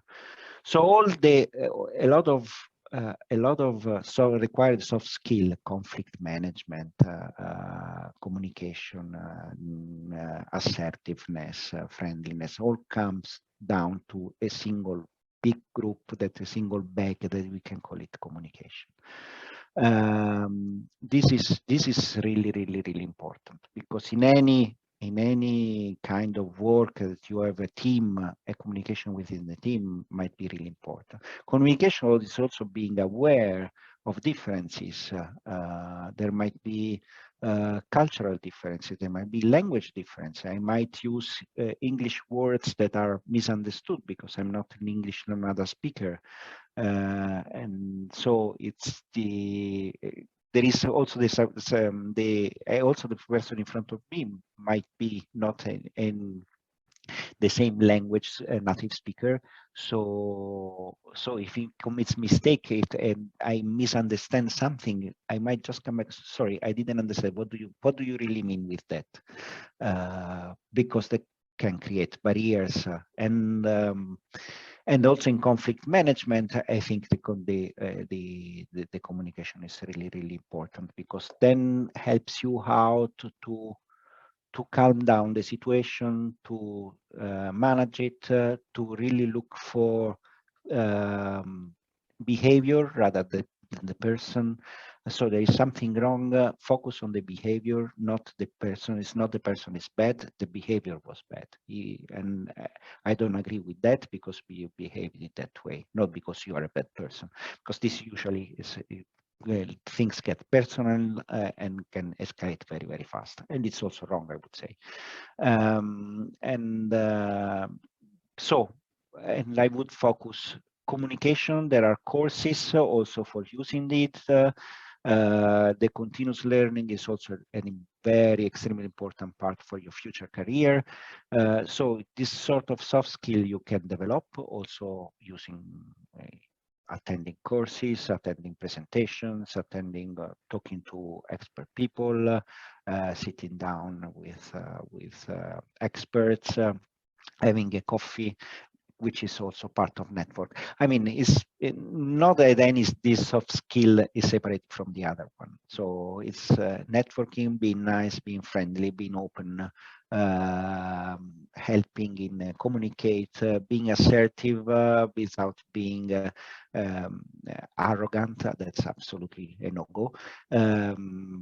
Being friend, being a team player, it's all part of the same picture. So this would be in my opinion, the most important things. And then, as I said, there are some technicalities, how to present in public, how to present to have some difficult conflict management, how to give back bad feedback, for example. There are techniques that that you can learn, and there are courses about them, and I would suggest you to attend them. There are a lot online. You can use Coursera or Skillshare. There are a lot of organizations organizing that also for relatively low amount of money.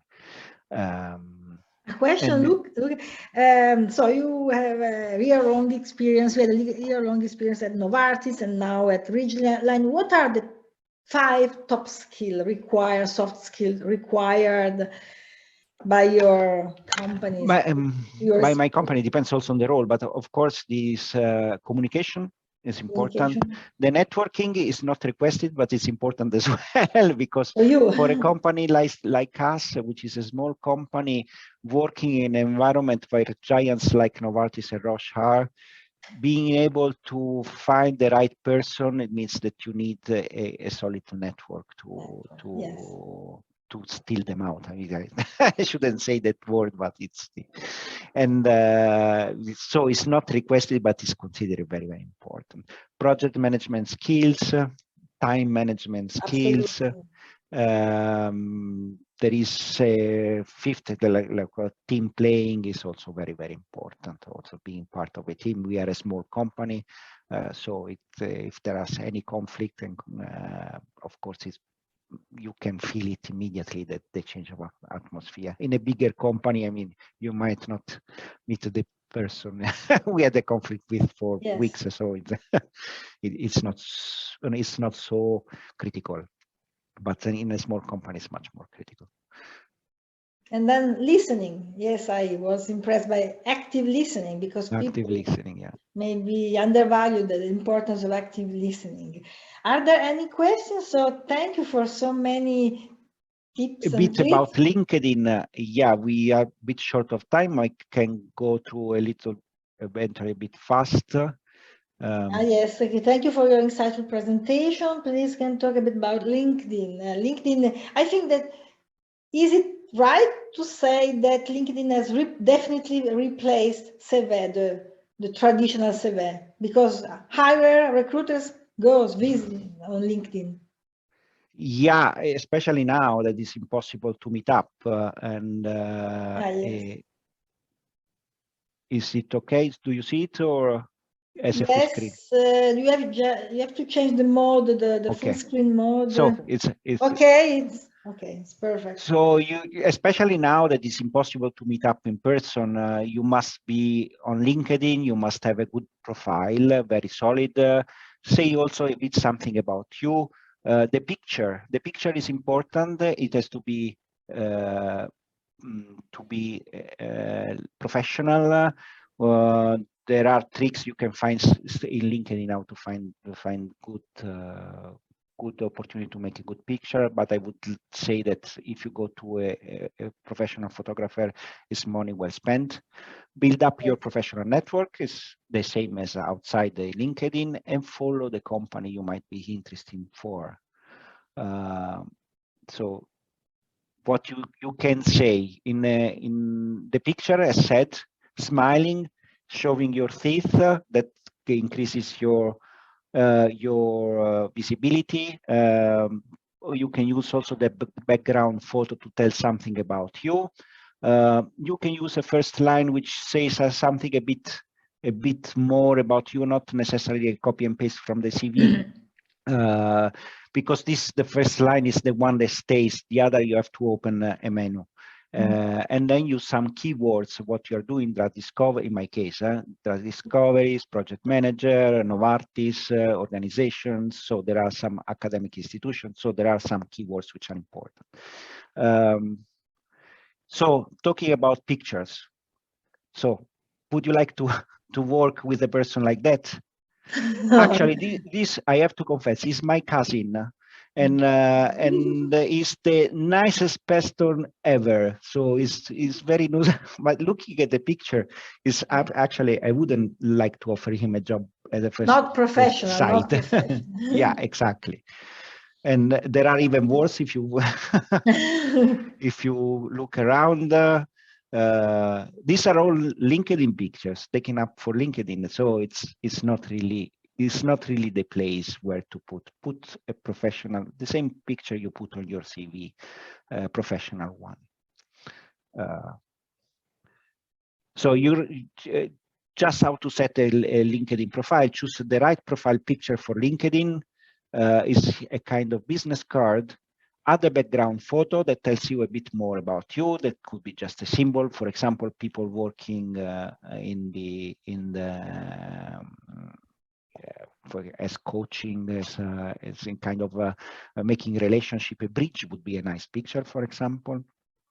Make your headline more than just a job title, so you are more than that. So just the headline, because that what it stays when you make the search, and then it's short summary of your own story. Then afterwards you can put more CV-like afterwards, but that's when somebody's really interested to your profile. But once again, it's the first impression that matters. And yeah, and the rest is keep on expanding your network, also on LinkedIn, connect with the people you want to know, follow up the people that you met in other occasions, join the groups you are interested in,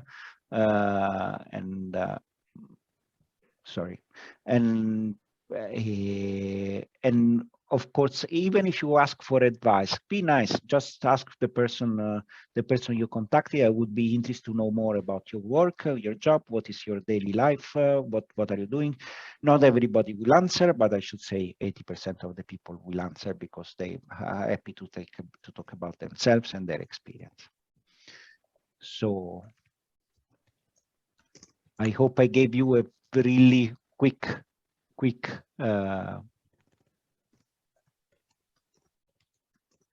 is I still connected? Yeah,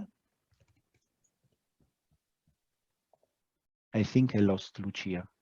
Yes, I am here. Ah, yes. no, okay. Yes. No.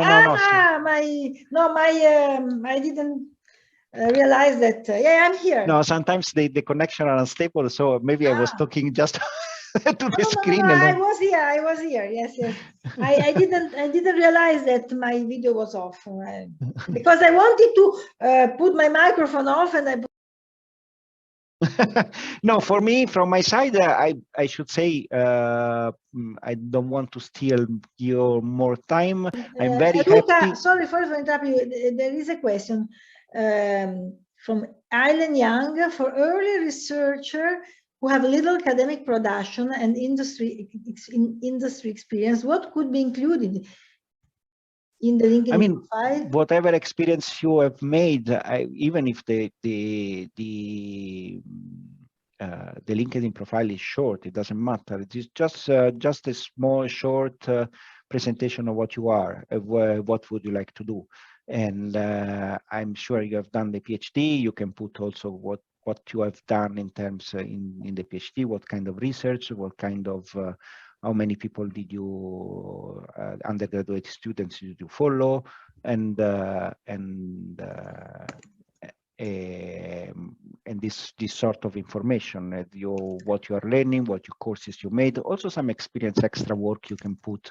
If you were a trainer of a volleyball team, why not? It gives some hint of who you are and what are your skills are.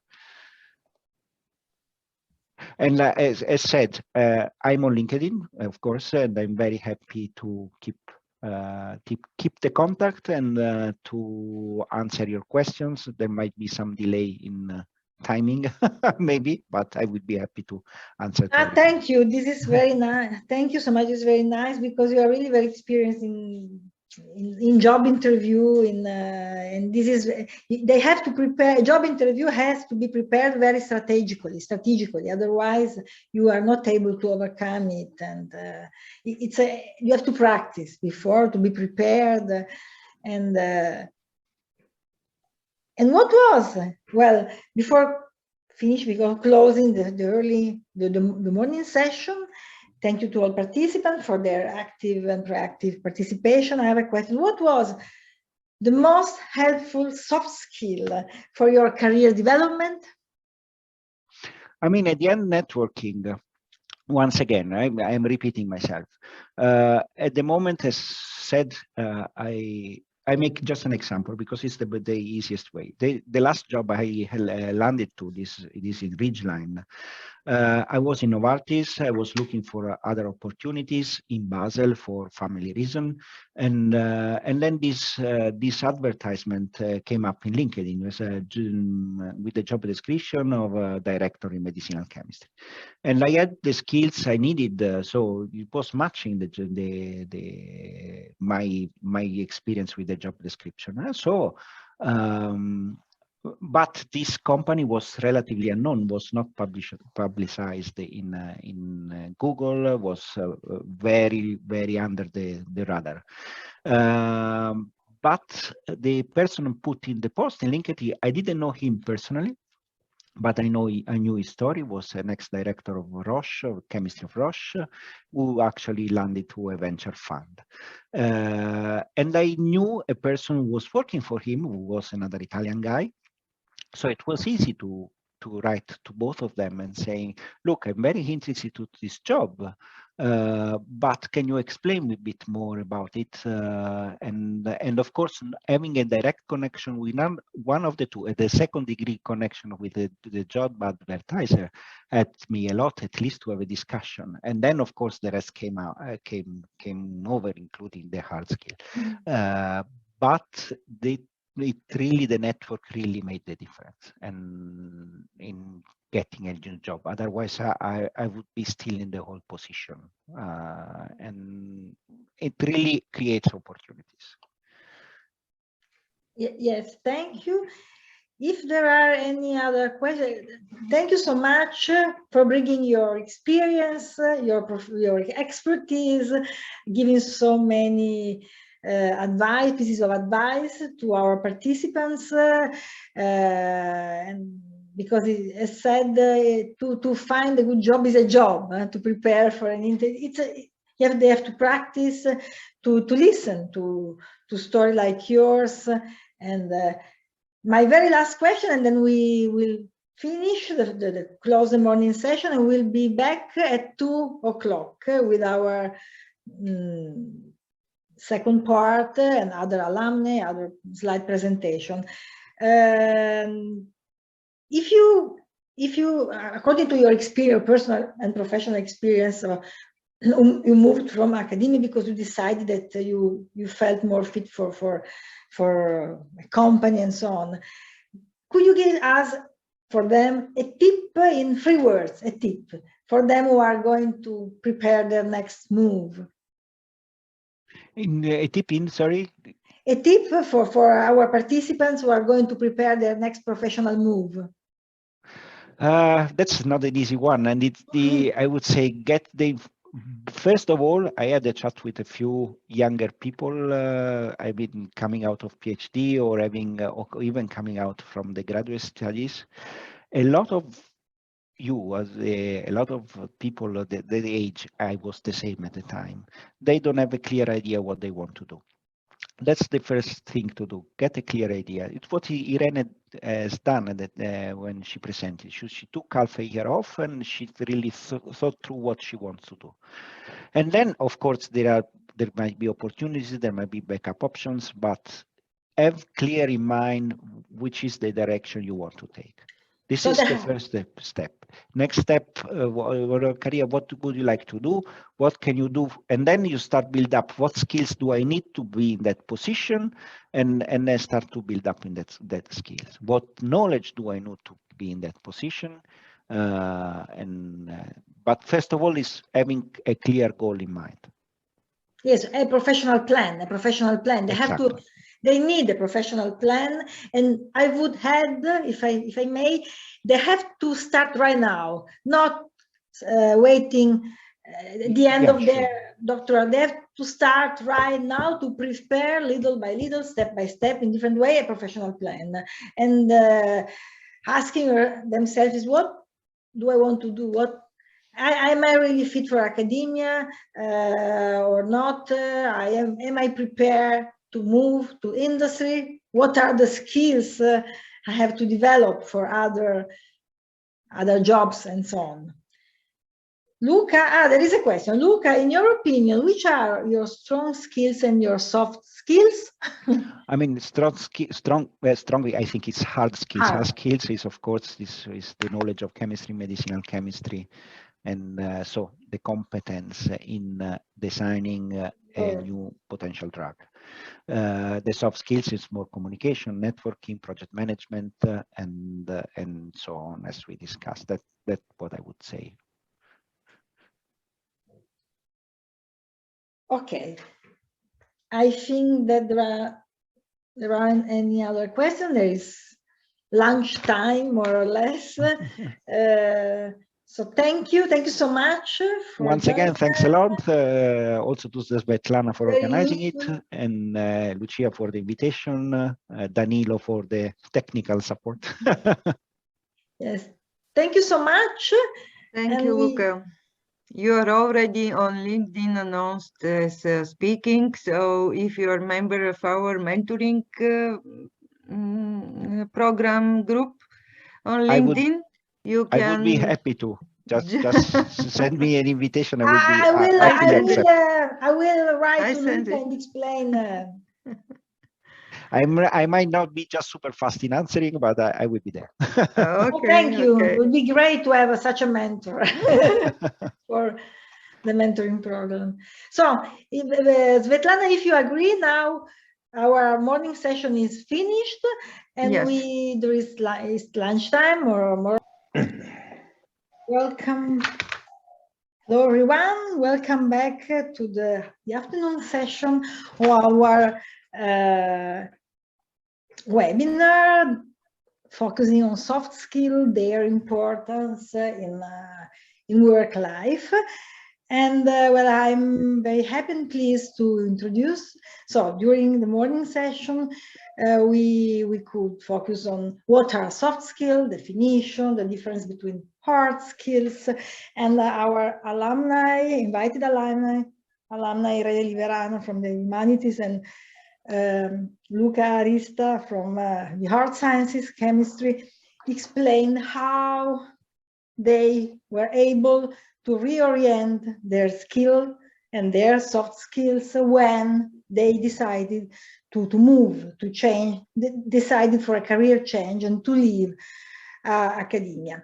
And now I'm very delighted to introduce to you Mattia Puia, who is another example of a successful, we call them career transition. And he is project manager for Intesa San Paolo, and PhD, he received the PhD from the University of Torino in pure and applied mathematics. His research project was about geometric flows, but anyway, he's going to explain us much better how he was able to reorient so perfectly all his skills.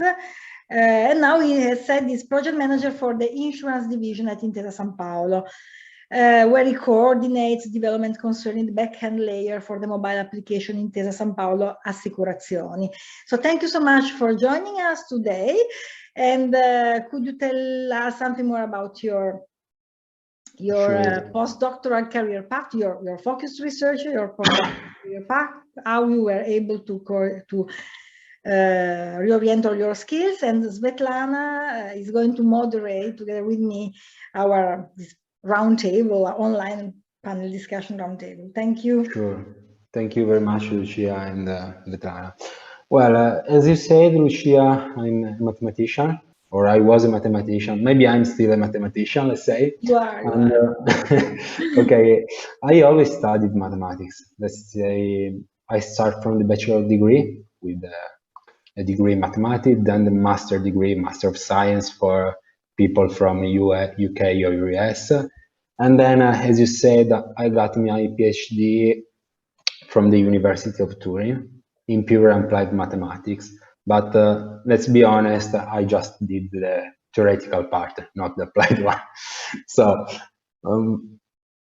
just to give a background of what I've done until this moment, when I was a researcher, I focused, as you told, on differential geometry. Actually, I don't know how many people here works on hard science, let's say. Sorry for interrupting you. Is there any other mathematician here with us today? Maybe you can write in the chat if is there someone preparing a PhD in mathematics. Okay, thank you. That's a good point for sure. And as I was saying, I did my PhD on differential geometry. For the one who don't know the subject, let's say geometry study how the shapes change in the space. For example, surfaces or curves, something like that.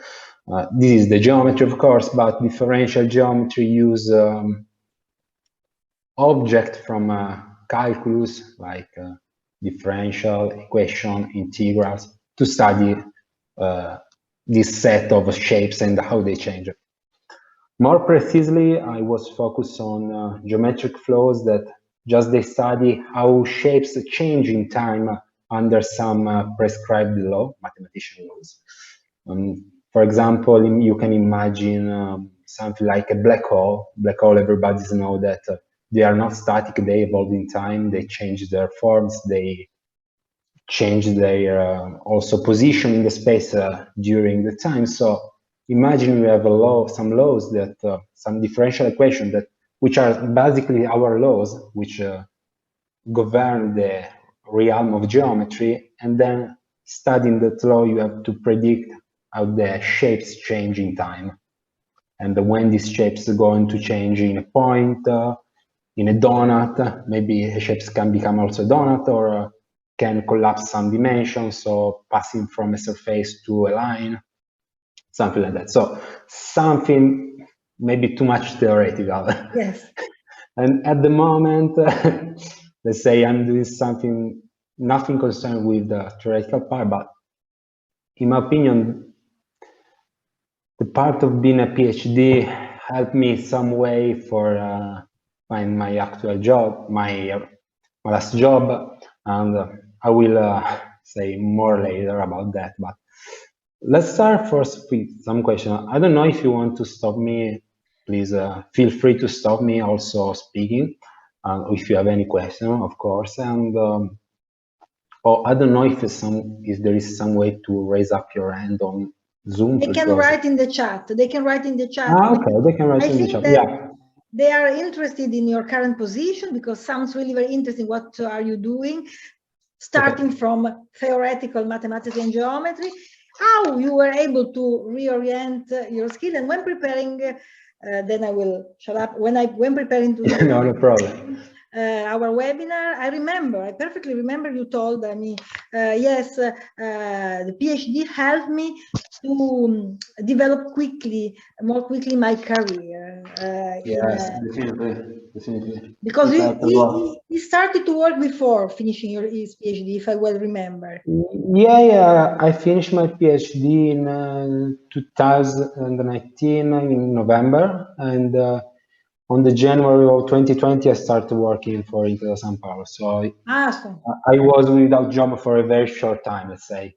But actually, I was teaching in that period, so I was not without job, but without a researcher position, let's say. But okay, for answer your question, I don't know if someone knows what a project manager does. But if so, please tell me. No, jokes aside, I'm a project manager for the insurance division of Intesa Sanpaolo. Intesa Sanpaolo, for the one who don't know, is one of the biggest bank group in Europe. Is the second bank in Europe for dimension and clients, number of clients. And I'm working for the insurance division, so all the insurance products, such as when you want to cover your car or your health or something like that, or let's say also your corporation if you have if you are a boss, let's say. And in particular, what a project manager does is to manage and coordinate the development of something. I'm actually a project manager in the IT division, so information technology, something more technical than there are also project manager which develop the product, of the structure of the product we sell, but I'm involved in the, let's say, technical part. And as I was told you, I mainly manage and coordinate the developments concerning the mobile application Intesa Sanpaolo Assicurazioni, which is a brand new application that was released on the beginning of 2021, where customer can say their insurance position with respect to the group. So if you bought some insurance product, then you go then on the app and see what you bought and also what is your position at the moment. And I have to be honest, it's not always easy to be a project manager. Of course, the position is different from when you research, because when you research, you have just the responsibilities for yourself. I mean, you are a PhD, so your job is to focus on your research, coordinate yourself, principally. But when you change and maybe go for a project manager position or a project manager officer, which is a close position to what I do now, you have to also be able to coordinate other people. You have to be able to coordinate teams. You have to be able to manage the time to accomplish the aim. You have to be able to do a lot of things that I'm sure every PhD know how to do, but they don't know that they are able to do that. Yes, they are not aware. They are not aware. Time management, team building, it's difficult. Yeah, exactly. Communication is one of the biggest skills we have from our PhD, because it may seem stupid. It may look stupid, but it's not. When you go, I'm sure everybody in this room had once this experience once before, giving a talk to a seminar, or maybe more than one. The first seminar, you are, let's say, shiny maybe, you don't go straight away, you are blah, blah, blah, you know. And,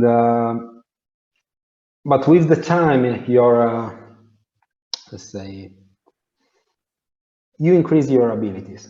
You increase your abilities in speaking, in communication, in teaching also. Also teaching is a very important skill, because if you have an idea and you have to explain your idea to the team, you have also to be able to properly explain the idea.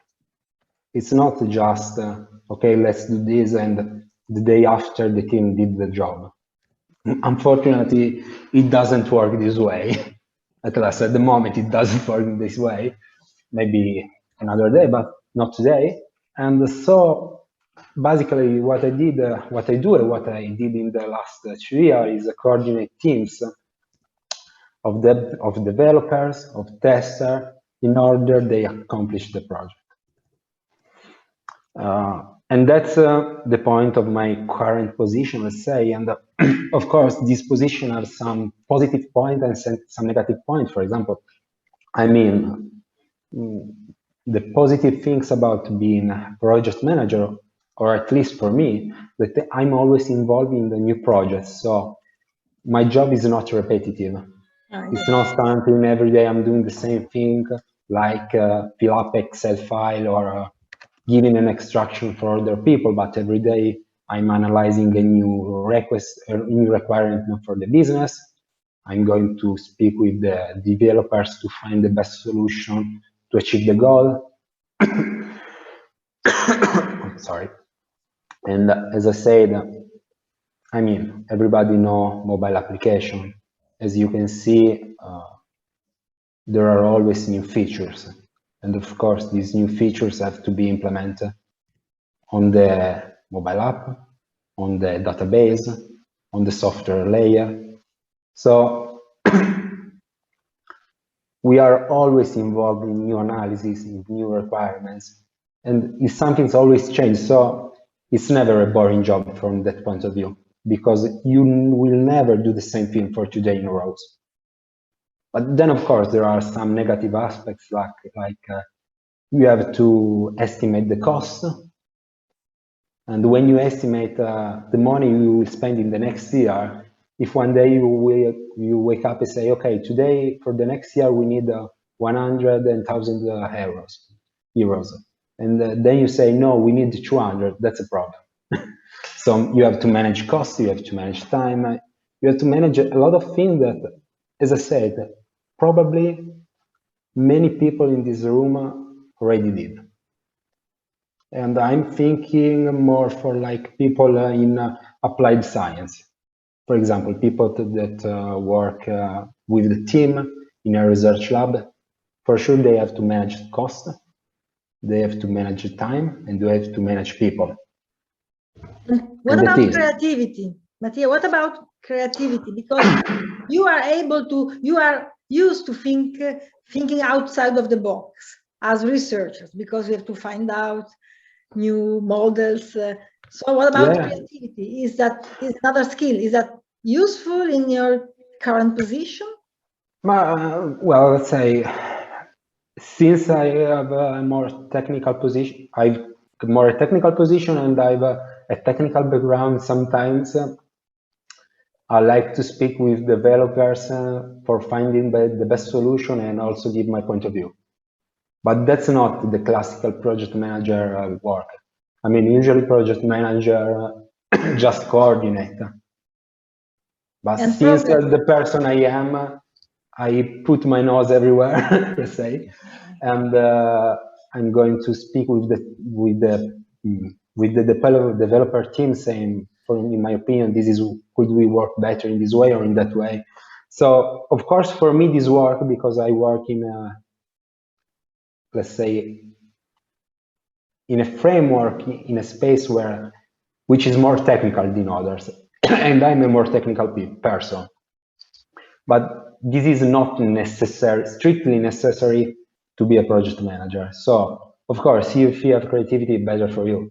Mm-hmm. Problem solving, without sure. Problem solving is another skills you need. Yeah, sure, for sure. Because as I said before, the people, let's say, users are going to ask you for new features.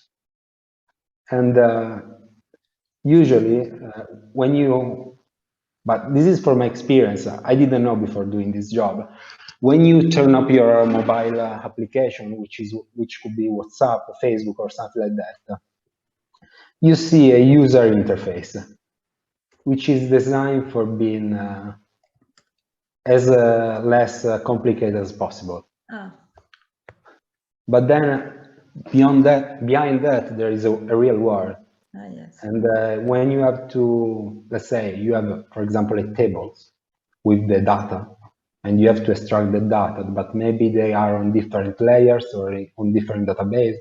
And so you have to break down the problems, break down the requirements in order to accomplish the goal. So problem solving, break down problems, they are all, let's say, soft skill that, of course, you need, but as a PhD, you should have. And I'm sure everyone in this room has these abilities. So, of course, we are problem solver. We are break down problem. We break down the issues, and you have also to break down not when you project something, but when you are going to resolve some issue. For example, the last weekend we have the mobile application at the down, so no one could access, and you have to investigate why it didn't work. What are the solutions to be able that this problem does not present anymore. And there's all the point about soft skill that everybody has in this room. I mean, you can do a PhD in something more classical like languages or literature, or you can do a PhD in hard science. That's not important. What is important is the way you pose yourself, the way you behave, and the way you use your soft skill. That's the point. Or at least this is for me, of course. And as I said, there are some positive. For me, this is the positive part of my work. I can always change features, like I'm involved in something. Every day I'm involved in something new. But of course, there are some problems. As I said, estimate cost, gather business requirements, manage time of other people's. It's difficult. Yeah, it's more difficult to manage time of other people's because when you have just to manage your time, I mean, I was a procrastinator, so it's not my case, but usually when people manage their own time, they are be able to schedule their day and their task. And that is. And that is, I don't know if you, Lucia, had some other question about this part, or what does your research experience brings to you today in carrying out your responsibilities? okay, but probably I already told this. Yes, He more or helped less. me in the ability to break down problems and issues in smaller tasks, and also the ability to identify the right solution depending on circumstance. And yeah, because you know, when you are writing down the project charter of your project, which is the, let's say, the map you will follow for the years or for the months you have the project, you just put down the best way possible. But of course, but for sure, there become issues and you have to live with that. And in some circumstances, we have also to rethink about all the project. This morning, I was thinking about this presentation, and I was thinking about people that do hard science, but let's say in applied way. For example, a chemistician who does chemistry, or who does biology or pharmacy or engineering or physics. I'm sure you are working in labs, and sometimes the machinery break up, or you finish the morning, or someone else have a more important project and then have to work to use the machinery you think you could be able to use, or something like that. And then in that moment, if you have a tight deadline, you have to be able to rethink your process of working. You have to be able to think, for example, just another way to accomplish the same thing. I'm not a physician, but I think that it's not unusual that you need something for your lab, but you don't have that part. For example, some liquid, something material, no? But many times people are able to accomplish the aim, the project, something they have to accomplish, just in others way, just thinking out of the box, as you said. Maybe I cannot use this liquid, but I can use another one, or the machinery is broken. To get my result, I can also circumnavigate the problem and work in this other way. So flexibility, of course, adaptability. yeah, flexibility, adaptability. Okay, that's the soft skill, of course, because your path in work will be never linear. That's Yes, for sure. Yes, it's never. not linear in PhD. It's not linear anymore. No, Even if linearity is not. There is a question for you. There is a question. Okay. Things to do in your job. What are your best time management strategies? This is a tricky question. What tips can you give us to manage time well when there is a lot to do? Okay. As I said, I'm not the best time manager ever, but we are very young. Yeah, we accomplish all the all the project by deadline. So in some way we did it. We do it. For me, it does work in this way. At the beginning of the project, I give myself a schedule. For example, to this day I have to this done. Or to this day I have to have accomplished part 1 of the project. Today 2 I have to accomplish this other part, and so on. So you write down explicitly what are your goals in time. For example, develop the software, test the software, rework the software, and then develop in production. So open to the world, let's say. Just let me see. What tips can you give us to manage? Okay. Of course, the tips is brace yourself for the issues. I mean, when you are going to write down a time plan, you have also to consider that some issue could appear.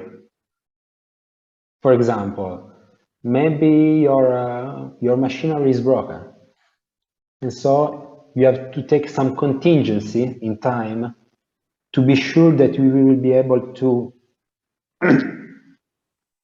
let's say, to accomplish the project, the aim, the task, whatever you have to accomplish in time. Also managing the problems, because problems are part of our work. It's a problem.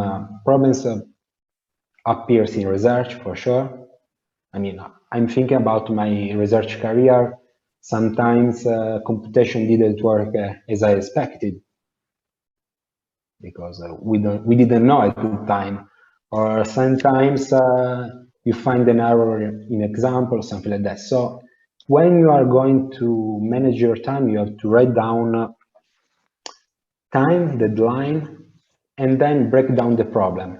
I mean, it doesn't work in the way you say, okay, for the 15th of April, I have this task to accomplish, and that's my time. No, you have to break down your time, break it down in a smaller part, which are independent each others.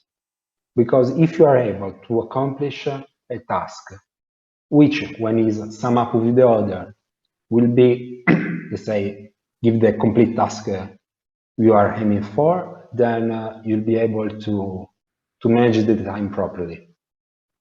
But if you're going to say, okay, that's my deadline, I will do that for all the time. If something happens in the middle, you are finished. Yes. Let's say it's over. You cannot manage time in that way. You have to schedule it.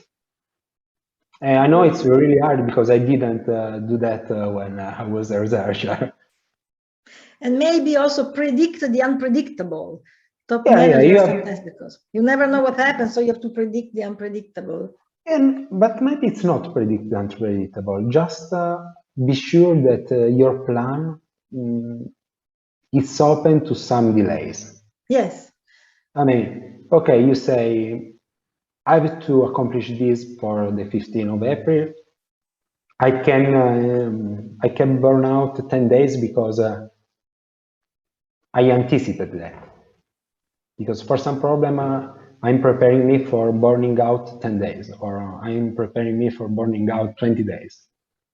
But then you will accomplish the task for the time. Maybe 1 week later, that's not a problem.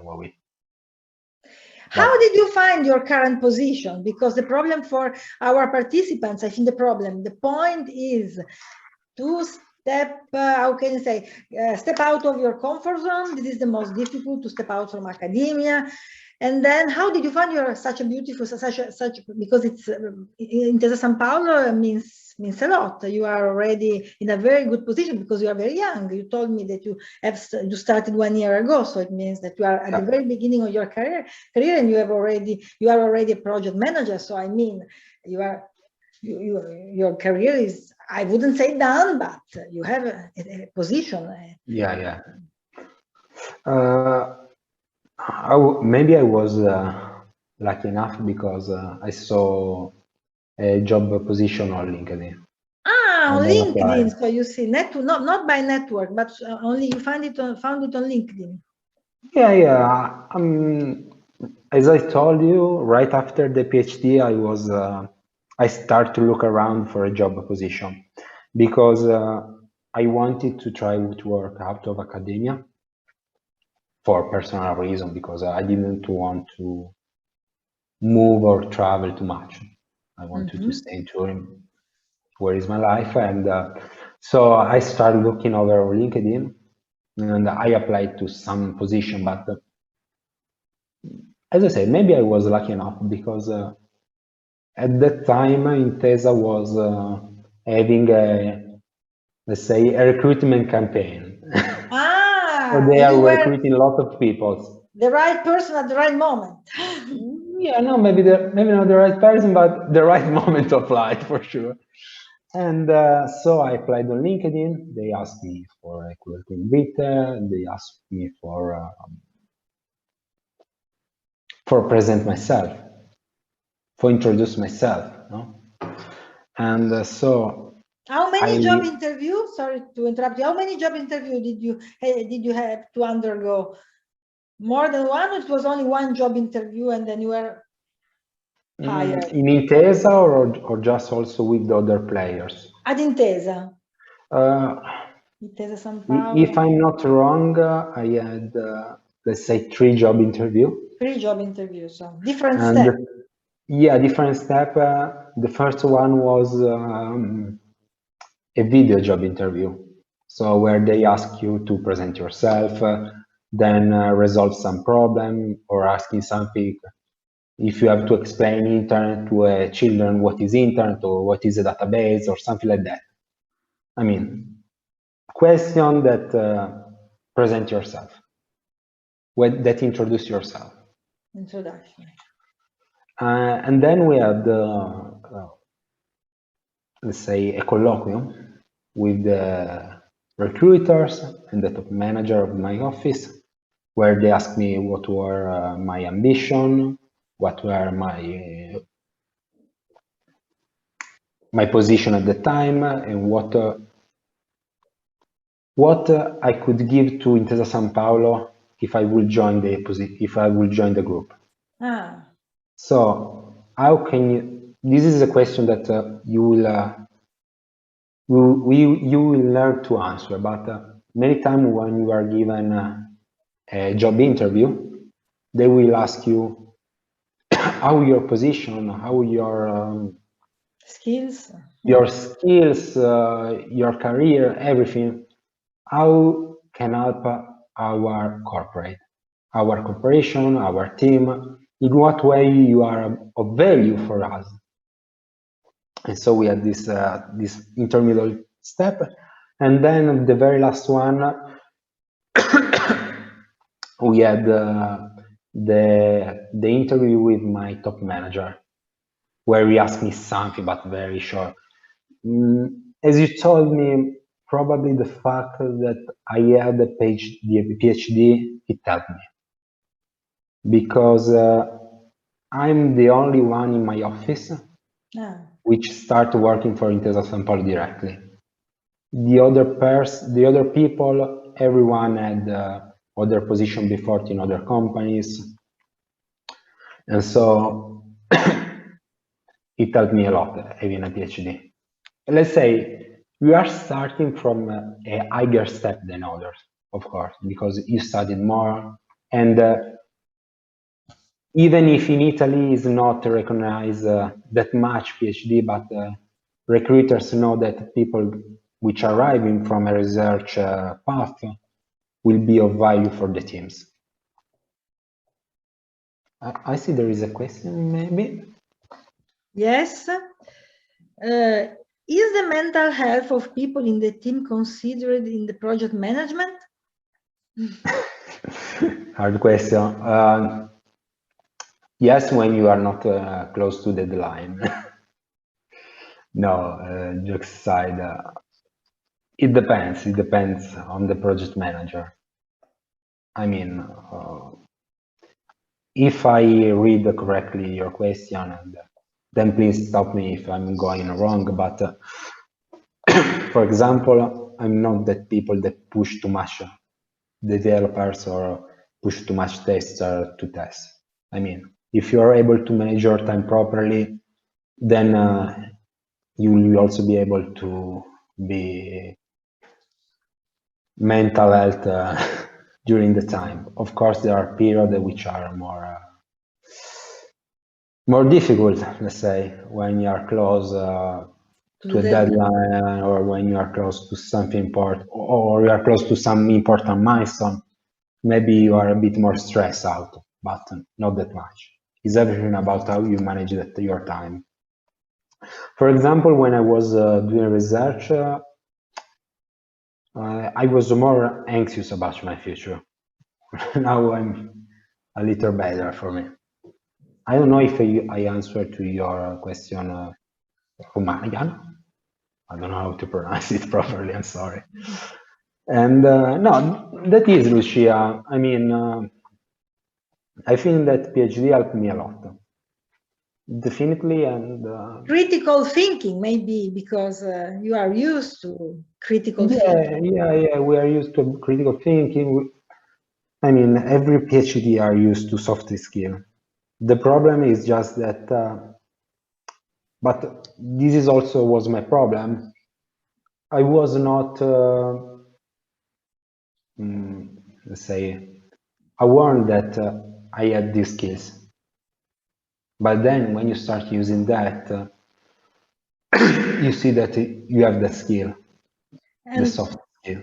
Mattia, I'm just writing what advice would you give to PhDs here interested in the job, not regulatory affairs, sorry, this is of in your job, what advice would you give them?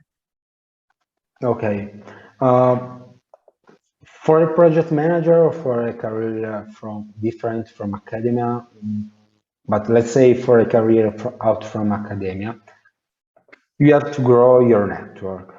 You have to link with people. You have to be open to new opportunities, and because this is the only way you can be able to find a new job. I mean, job won't going to search you. You have to search the job. And as I told you, you have to start to following companies on LinkedIn or going to their position page on their own websites. Applying, you have to network yourself to other people. You have to link. And let's say more of all other things, you have to be ready to change perspective, because I mean, I was fascinated by academia, but working for a company is something completely different. Yes. You are going to change your paradigm, you are going to change your framework, so you have to be, you also have to be brave to left academia. When I left academia, it was a kind of hard for me. I had some sad period, but then I'm very happy to finish with that and move to new experience. I mean, you also have to be ready to open to new experience, because this may sound stupid, but if you're going to an interview and when they ask why you are leaving academia or why you are say why you are asking for this position, apply for this position, you cannot seem I mean, you have to behave well, let's say. You have to be sure of your capabilities. You have to be sure that you want to leave academia, or maybe you are also not sure, but you have to give the right feeling to the recruiters. Otherwise, they gain the impression that industry is a B plan, and nobody wants to be regarded as a B plan in life. Yeah, that's the point. That's the point. You said it in a better way, but you have to show the recruiters you are interested in the job. You have to behave in a proper way. You have to speak in a proper way. You have to seem confident about your skills. You cannot be shining on a recruiter interview. I read in your short biography that you acquired good communication and writing skills when, thanks to your teaching experiences to undergraduate students. So during your PhD, you had already strengthened some of your soft skills, teaching skills, mentoring skills, teaching to undergraduates. Yeah, I had the fortune to teach to Politecnico of Torino for the calculus exam. I won one of the two professors.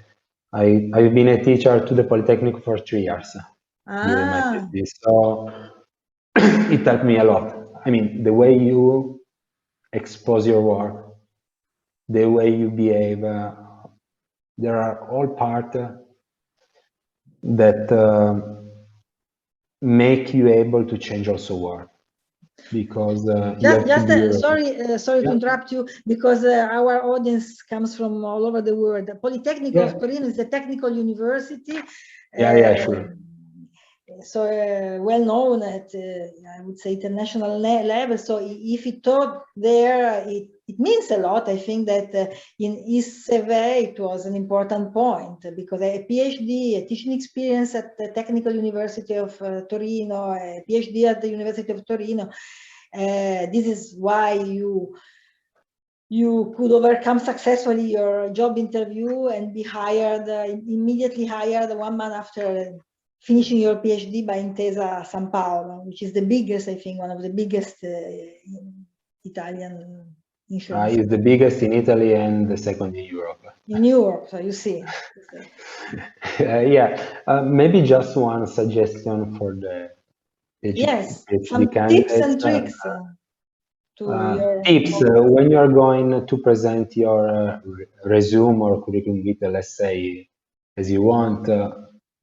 Please don't use the academic template, because recruiters, I mean recruiters, recruiters. Yes, for sure. Sorry, recruiters don't worry about how many seminars you attended or how many workshops you gave. I mean, you have to give the right information to the recruiters. You have to write down your soft skill, how you manage problems, for example, time, cost management, something like we already said. And of course, you can say, I wrote down 7 papers, 8 papers, 9 papers, 12 papers, but you don't have to go in every paper, so say they are not interested. They are not to be too much long on that, because they are not interested in that part. They are interested in your skills. Data management is a skills. Yeah, sure. Management is a skill. Management of time, of money, management of many things, let's say. And other thing that I learned after I sent my curriculum vitae, maybe the first one, you don't have to delete your past. I mean, I told you, don't say maybe I went to 17 conferences and that's it.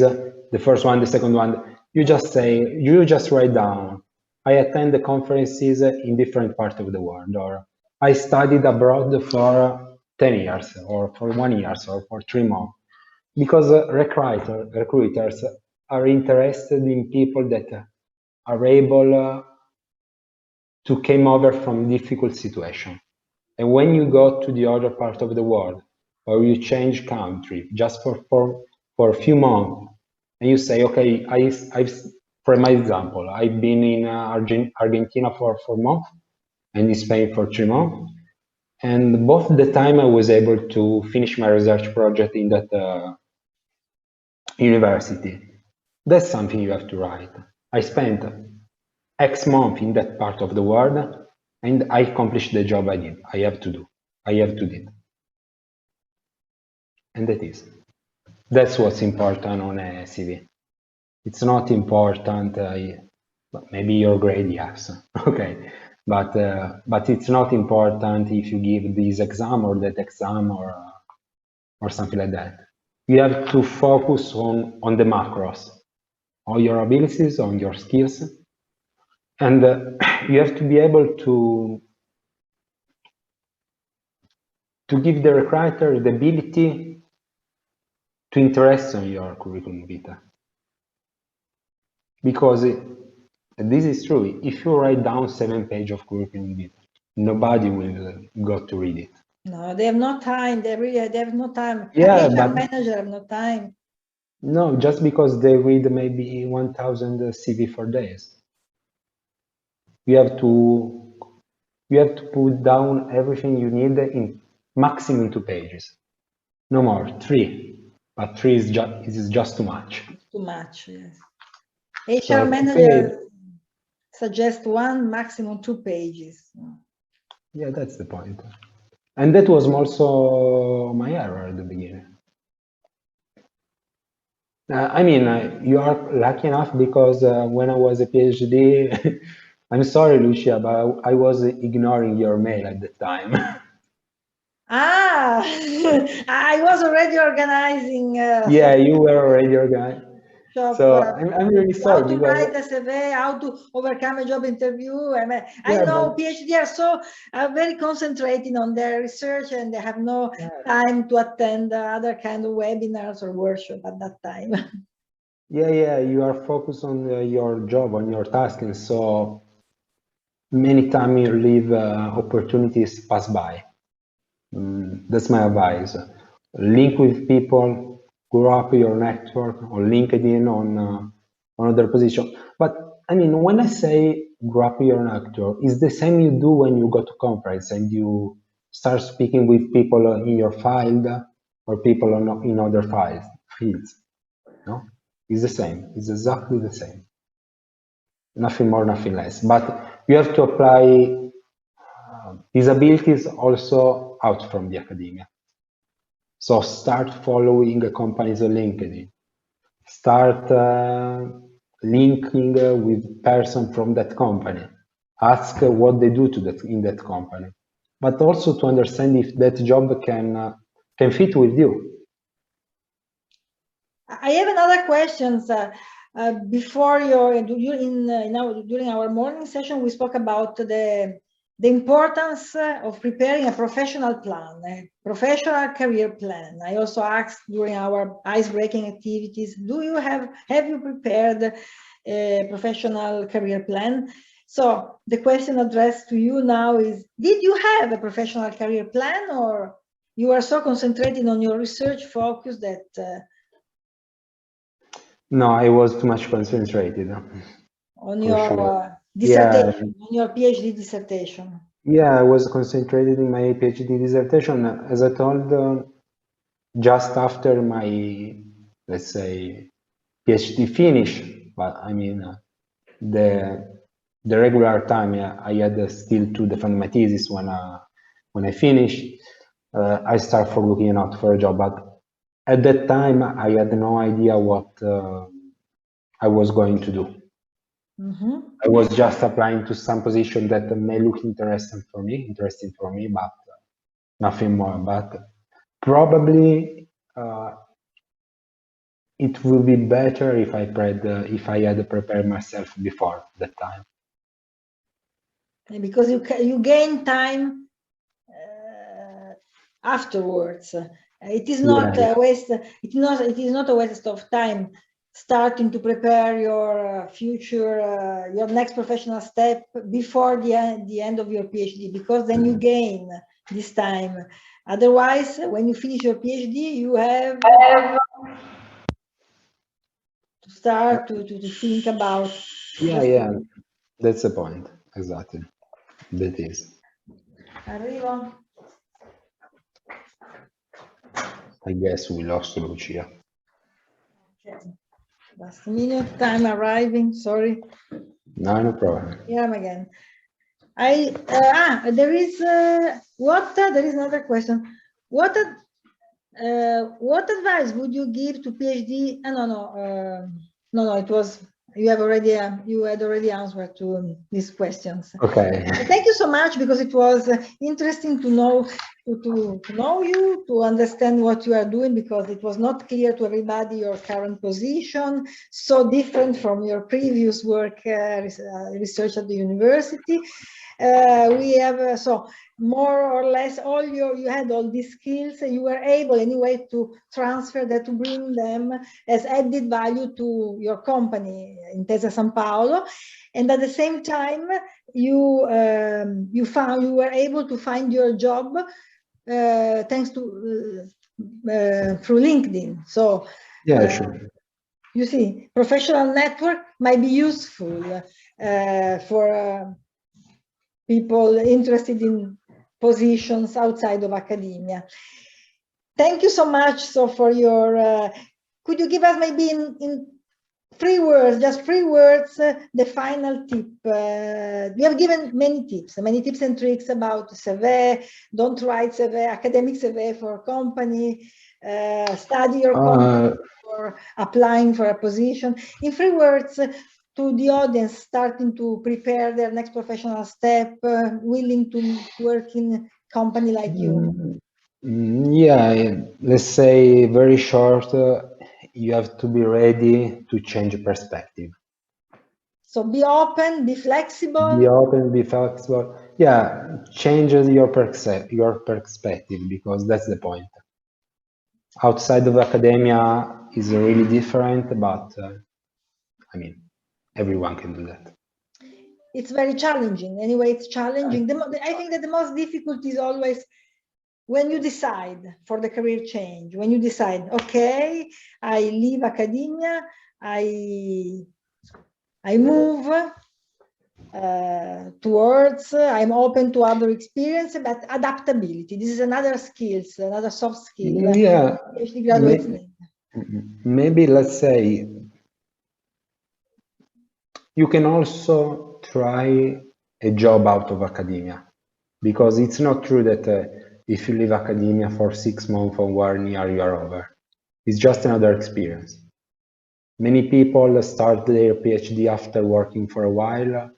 Many people come back to academia. So, I mean, for me, that's a lie that you can never come back to academia. But that's my opinion. I had the opportunities to come back and I said, no, I prefer staying here. But so there's always a second chance to come back.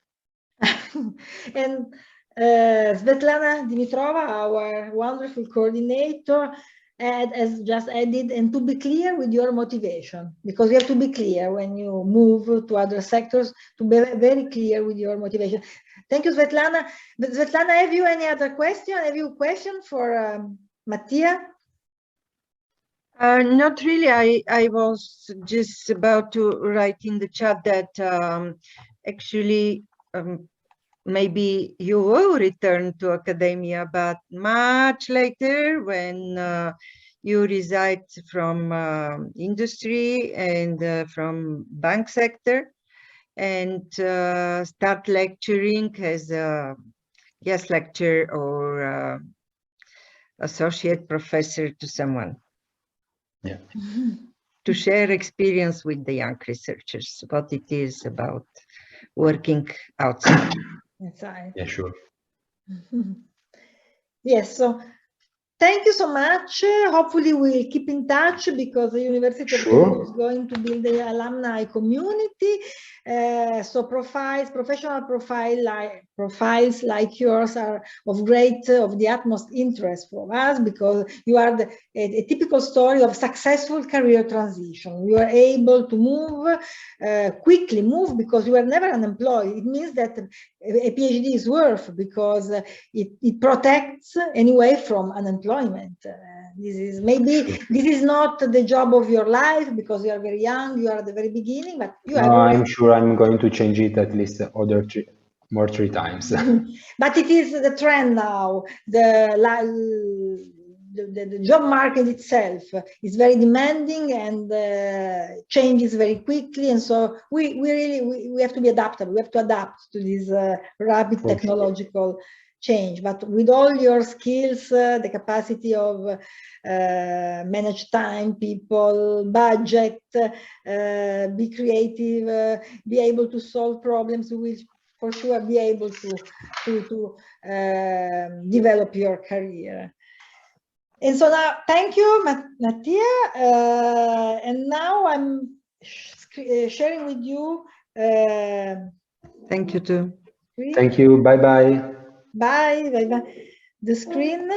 I have prepared my slide presentation. The ones who are interested may have, I can send to Svetlana. These are slides I prepared about the topic. Can you see my slide? Because I can go perfectly. but I can move They can go. There is something. Use the arrows in the on the keyboard. Okay. Okay.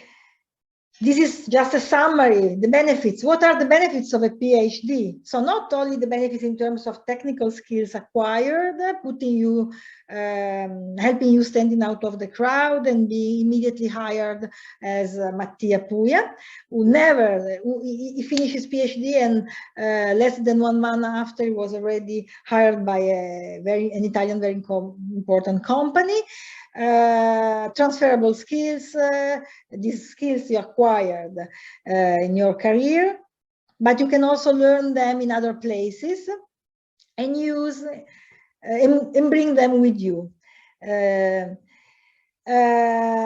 Unfortunately, especially in Italy, in the south of Europe, where the value of a PhD is not very well understood, so it might happen that PhD are invisible in practice to employers. So they need a PhD because of your ability to do research, because maybe there are also company industry with research department, collect and gather information, you are very good at information processing, you are able to innovate, you are creative, and more or less, here are example, you can, if you want to have a look, a very quick look, how to be marketable, how to make yourself employable, how to sell your PhD. Mattia Puia give you an important piece of advice. Don't write a CV, an academic CV for industry. Nobody is interested in the fact that you wrote a 50,000 word thesis. Or that you had 3 supervisors. They are not recruiters, HR professionals are not interested in all that. But the fact that you wrote a 50,000 word thesis means that you are able to present and organize large accounts of information in a very clear manner. You had 2, 3 supervisors. Well, you unawarely developed negotiation skills. During your doctoral training, you had to analyze lots of data. So you are very good at the analysis of complex data and presentation of emerging conclusion and concept. You conducted interview for your research. You are good at questionnaire. You are very good at questionnaire designing, experience in qualitative and quantitative analysis. The fact that you completed your PhD in 3 years means that you are able, you can plan a project and deliver it in due timelines, in agreed timelines. But as said at the very beginning during our morning session, I did a PhD. Well, I am able, it means that I had already had a professional experience. I am able to work independently with my minimum of supervision as well as a part of a team. You attended lots of conferences. Don't list all the conferences you attended in your academic life, during your academic experience. But you can repackage it, explaining that you could develop, by attending, organizing conferences, you could develop event planning skills. Well, when in the lab you were used to doing experiments or theory testing, don't list them. They are not interested in your specific research focus, but you could, thanks to that, you could develop problem-solving skills. You spent some time abroad, you worked in an international team. Well, it means that you're able to interact with colleagues from the diverse professional background. You living abroad, Mattia lived in Argentina, means that you developed a multicultural mindset. Maybe you could learn a new language. Taking part in science communication or public engagement events. You could gain the ability to communicate effectively to a wide range of audiences. This communicating clearly, this is an essential skill. Being in charge of a piece of equipment, well, You show initiative and self-reliance. Teaching skills, Mattia told us that he taught at the Technical University of Torino. So he had to design, prepare, and deliver lectures. He was a facilitator of small group seminar. He had to address peers at conferences, maybe doing one-to-one tuition and coaching, providing feedback, delivering training and lectures. These are all skills developed by if you can teach during your PhD. What are future skills? So during the pandemic, our pandemic really changed the world, and more or less everybody had to become digital, had to acquire a little bit of digital skills to adapt to new times and uncertain times. And so in your professional life, some skills are really essential: technological skills, digital citizenship skills. These are the skills of the future. Maybe we are not able to give you a list of the job of the futures because because things are changing so quickly that it's impossible to predict.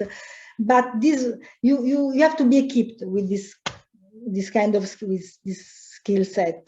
Classical skills, creativity, entrepreneurial action, or stamina will become even more important in the future. So all digital skills, be prepared to be asked how digital you are. Digital skills will shape all new professions. Recruiters need specialists in this field, regardless of the kind of industry. Digital skills that everyone needs in professional life. Everyone needs them to participate in society. Handling complex amounts of data, for example. As once again, creativity, entrepreneurial action will become even more important in the future as the requirement profile change very, very rapidly. So you have to be creative to adapt, to stay in the market. What are the top 13 job skills employers need now, right now? I put emphasis on, I stress continuous learning. Yes, you will be left behind if you don't acquire this mindset. You have to be, anyway, you are a PhD, you have a PhD, you are used to studying, and continuous learning is vital for your career development. Time management, decision making. During our session, we have already spoken, we already explained the relevance of all these skills: collaboration, emotional intelligence, creativity, change management, to develop a coaching mindset, project management, cloud computing, knowledge of new social and digital media, artificial intelligence. Well, about continuous or learning or lifelong learning. If you want to develop your career, you need to embrace continuous learning. So improve your skill set, whether it's soft or hard skill, because employers love to hear that candidates enjoy learning. It is necessary for them in business, in a business world, where change and growth are happening at a remarkable speed. And as said, if you don't embrace learning, continuous learning, you will be left behind. Time, there is also a skill tip. Check out online class platform. How can you develop this skill? But on LinkedIn,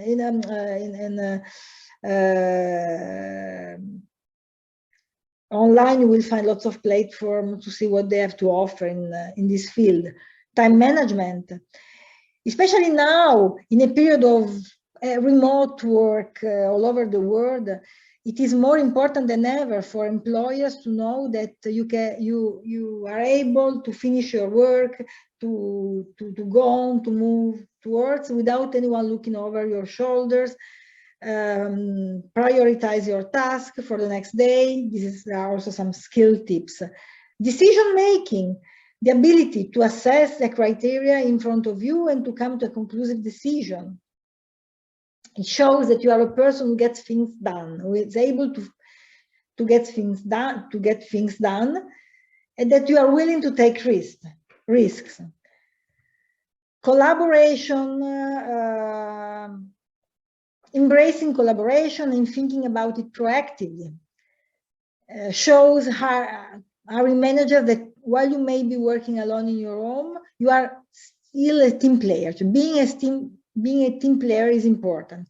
You have to be able to work independently. So we are working remotely, so we have to work alone, be able to deliver everything in agreed timelines. But at the same time, we have to show that we are proactive and that we are a team player. Emotional intelligence. This is the ability to stay in tune with your own emotion and the emotion of those around you. Is more valuable than ever.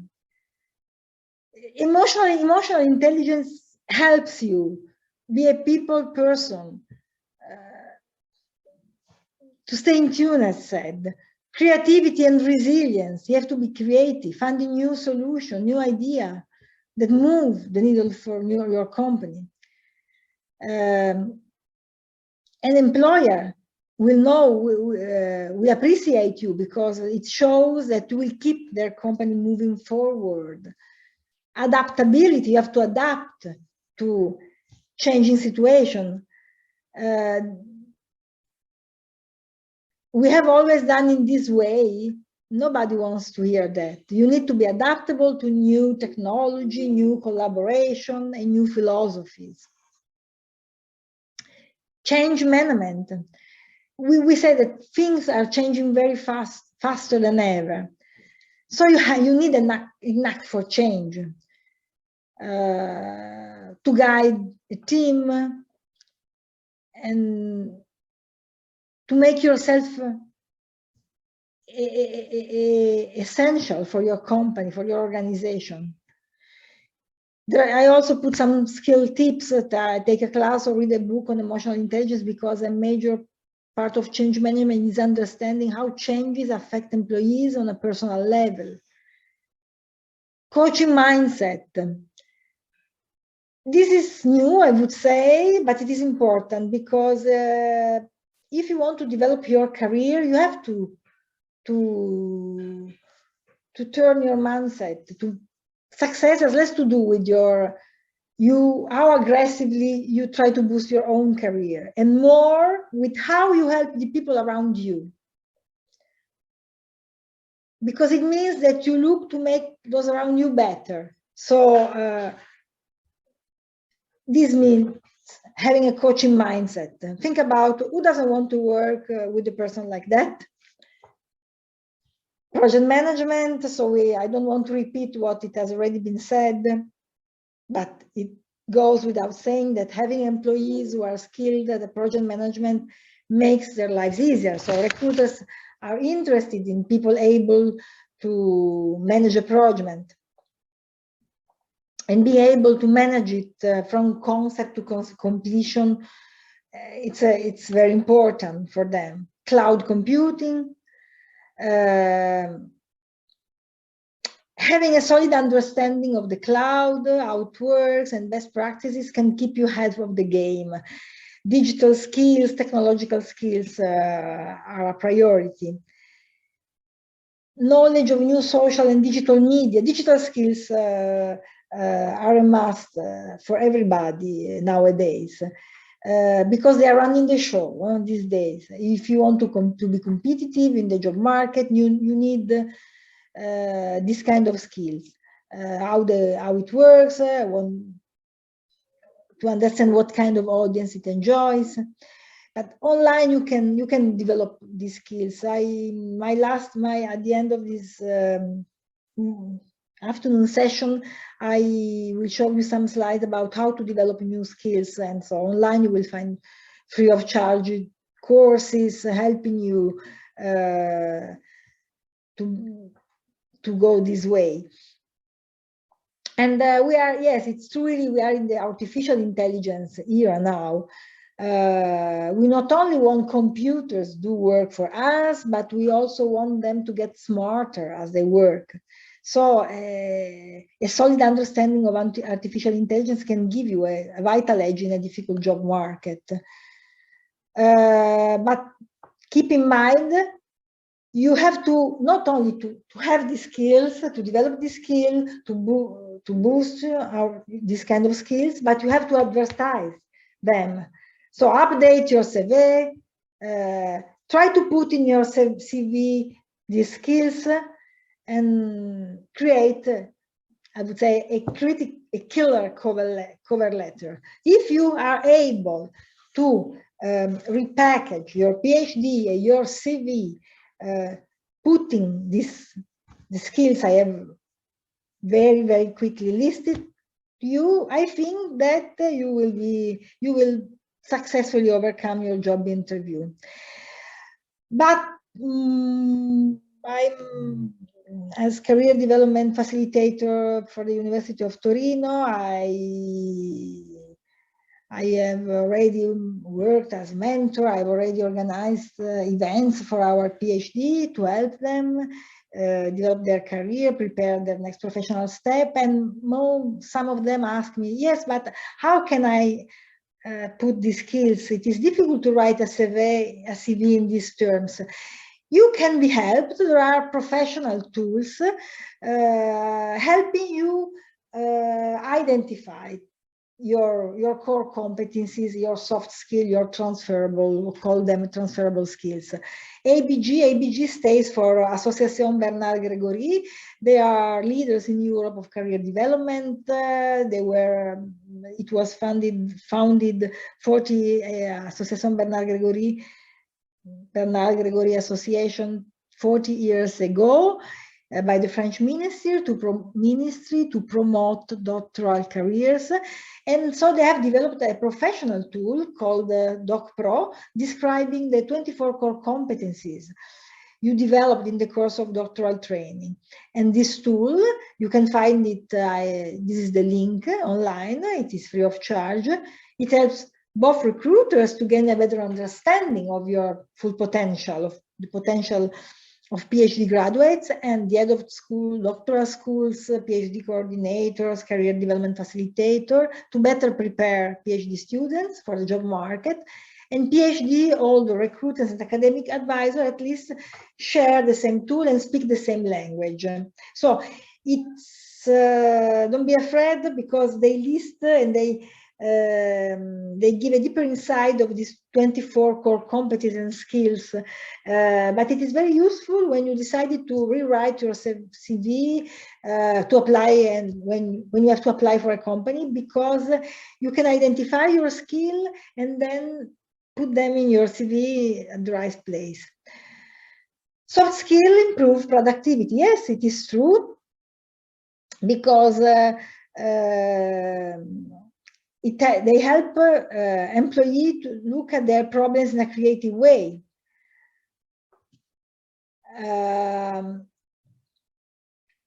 Soft skill can boost your career. That's why they are so important, because help you create and maintain relationships, enable you to express your ideas and contribute to your overall effectiveness. So being an excellent communicator, being very good at problem solving, being team oriented, being able to manage time, people, conflict, is undoubtedly an added value for industry. And how can you highlight your soft skill in a job search? Well, more or less, it has already been explained by our alumni.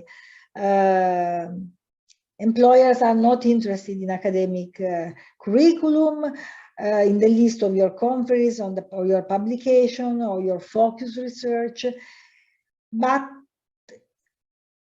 on your skills. And before applying for a company, take a look at LinkedIn profiles for people who already are working for the company, and see what skills. So you have to think strategically before applying for a job.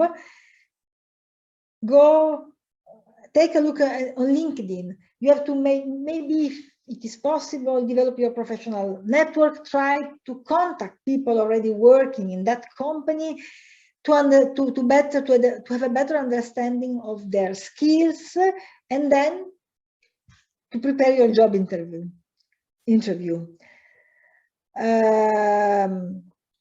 This is just a summary of what has already been said today. What are the skills owned by a PhD graduate? Interpersonal skill, work ethic, problem solving, time management, independence and responsibility, adaptability, and report writing. You have just to learn how to, you have to first identify them and then sell them outside of academia. And these are all the benefits of a PhD. The investment made to gain a PhD will not be lost, because you can really, your PhD can be of great benefit for the wider community. And I think that our alumni, the one who have already spoken and the last one, Roberto Chenal, will show that they are a great benefit outside of academia.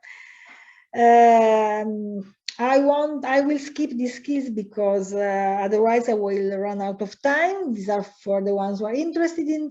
So project management, when preparing a job interview, maybe you have to be very clear and to show that you have these skills because it was developed during your PhD. Project management, what it means. PhD have managed research project with limited budget. And so you can transfer these skills to industry. You have already, if you are asked, are you able to work in team? Yes, I am able, because while working in an academic research laboratory, I could experience teamwork and collaboration. So you already have developed these skills. Are you a good organizer? What about your organizational skills? This is essential for the job market. Well, doctoral students are able to organize their work from their schedule to complex projects. So you have these skills. Are you relationship building? Also, well, a company needs people able to build relations and maintain relationships, because it means to be able to grow your network, being the diplomat, give and receive constructive criticism, be tolerant and respectful, emotional intelligence, it helps to produce positive results, especially in difficult working environments. Entrepreneurial skills, well, we have, will deserve a webinar, entrepreneurial skills, how to develop entrepreneurial skills. And in January, 20 of our talented doctoral students will attend a webinar organized by Find Your Doc, a startup specialized in the recruitment of PhD and in the promotion of doctoral career, because this is really a topic deserving more than some slides, because it comprises commercial awareness, prioritization, decision making, risk taking, innovative and original thinking, strategic thinking, communicating professionally, and communication skills. You remember, so Irene, Luca, our alumni, Mattia, well, communication is fundamental for the job market. To be able to communicate science or be able to translate scientific information into a clear message, understandable to a broad range of internal and external audiences. But you develop these skills during your PhD. Influence and negotiation skills, you have to develop these skills little by little, because in most business situations, you are expected to negotiate, to be able to negotiate. You can say anyway, if you are asked, what about your negotiation skills? Maybe in a job interview, you can be asked, what about your negotiation skills? Well, you can answer, well, during my PhD, I was used to convincing dissertation committee about my steps taken in my research. When I defended my research thesis, my dissertation in front of a jury of experts. Adaptability and flexibilities, clearly employers tend to prefer candidates who are adaptable and flexible, creative problem solving, strategic planning. You see, all these skills I listed quickly are incredibly valuable to employer, close to your technical skills. Together with your technical skills, because you show that you would be a good fit for them, that you meet the requirement. Mattia, a few minutes ago, explained that Intesa Sanpaolo asked him during the job interview, how can you meet our requirement? You have to show that for them, you represent an added value, thanks to all these skills, together with your technical specific skills. These are during this year spent in working within the context of career development. I asked our PhD, which competencies acquired during your postdoc do you use in your current job? And here on the right side, their answer. Specialized academic skills, research and analysis, they are part of my core offering to clients. Get to the real problem fast. Get into the real problem fast. This is a skill developed during your doctoral training. My experience as a PhD supervisor has taught me to identify the real issue that clients need to address. Communication skills, teaching has given me the ability to give complex method and perspective clearly, to explain clearly all that to a non-specialist audience. Out of the box thinking. Basic research taught me to be deeper and see things from a different perspective. And this is useful in complex situations. Which competencies acquired during your postdoc do you use in your current job? Research, analytical skills, these are the answers, especially in time management, are fundamental to the work I do. Build a strong network. Yes, Luca Arista put the stress this morning on network, on the importance of network. Develop a network. Your knowledge is valuable to companies, but so is your network. So grow your network, nurture your contacts, expand your network as much as you can. Be a team player. To work in an organization, large or small, public or private, you need to be a good teamwork. Organization, company are looking for team players, open, constructive, and be able to work towards a common goal. Other competencies used in their current job by our PhD graduates.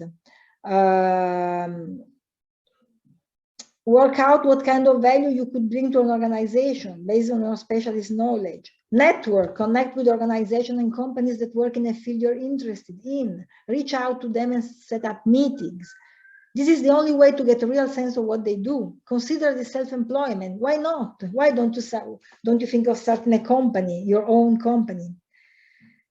If you decide to set up your own business, get the right support from the start. Time management. Time management is used in their current job by these PhD graduates.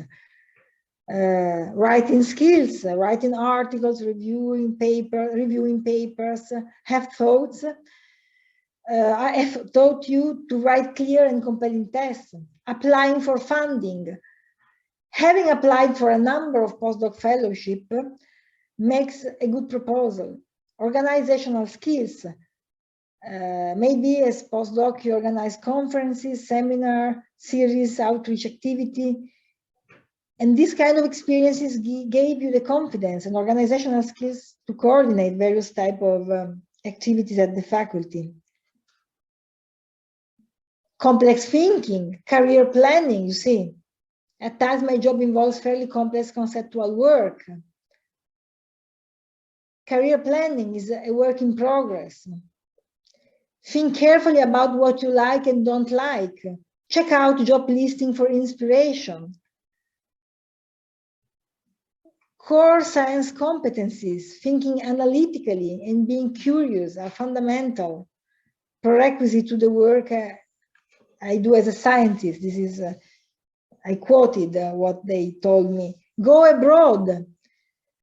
For the ones wishing to stay in research, willing to stay in research, well, they have to go abroad, apply for a position abroad.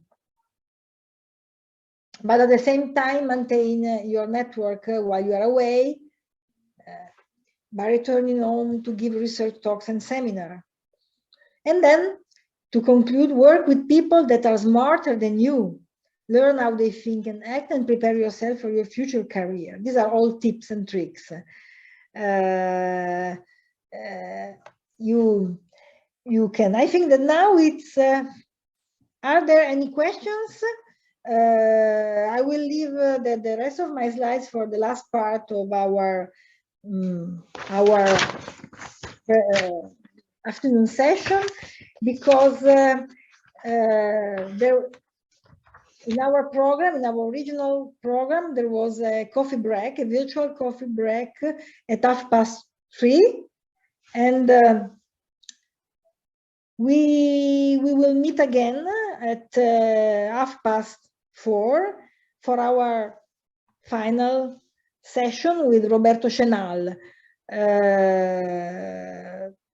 coming from the soft sciences and working now at the European Court of Human Rights. Are there any questions now? Or you see, this is my last slide. In my military career, I coordinated the training and deployment of over 250 personnel to operation abroad. How many skills he developed? Team leadership, project management, resource management, resilience.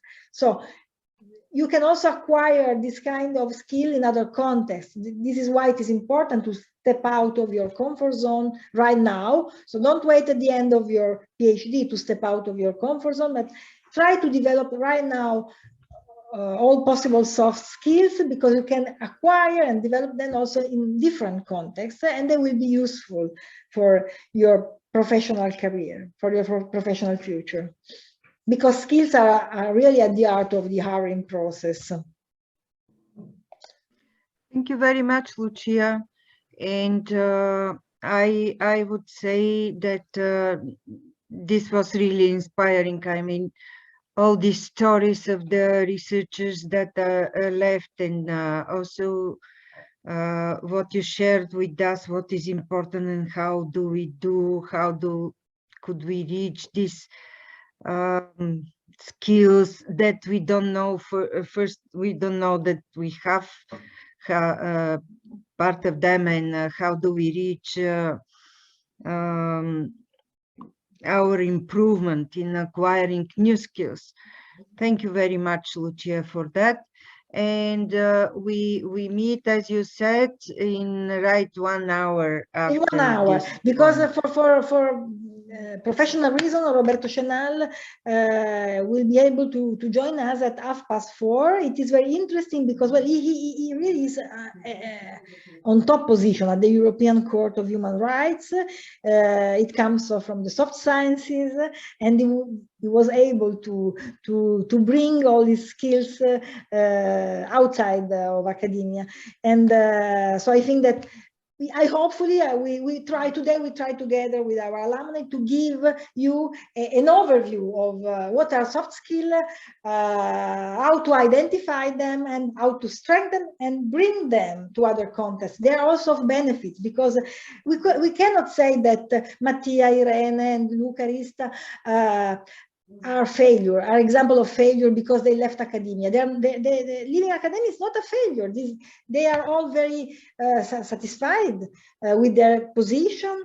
They are also useful to community for what they are doing. So leaving academia is not a failure, but a broad variety of alternative career are opened by Yes. it. Yes, I totally agree. And practically, they realize themselves in their lives with a satisfactory way. And yes, I totally agree to Because you know, Svetlana, most people think, most PhD, that the rest is a B plan. So if I can succeed in getting a permanent position at the university, the rest is a B plan. This is not the right approach to go for a job interview, because True. nobody likes to be a B plan. If I am asked, why are you here? You cannot answer, I am here because I couldn't get a postdoctoral fellowship. So it means that you are not really interested in this job. You are just here maybe for a while, because then you hopefully university will hire me again, and they won't invest in you.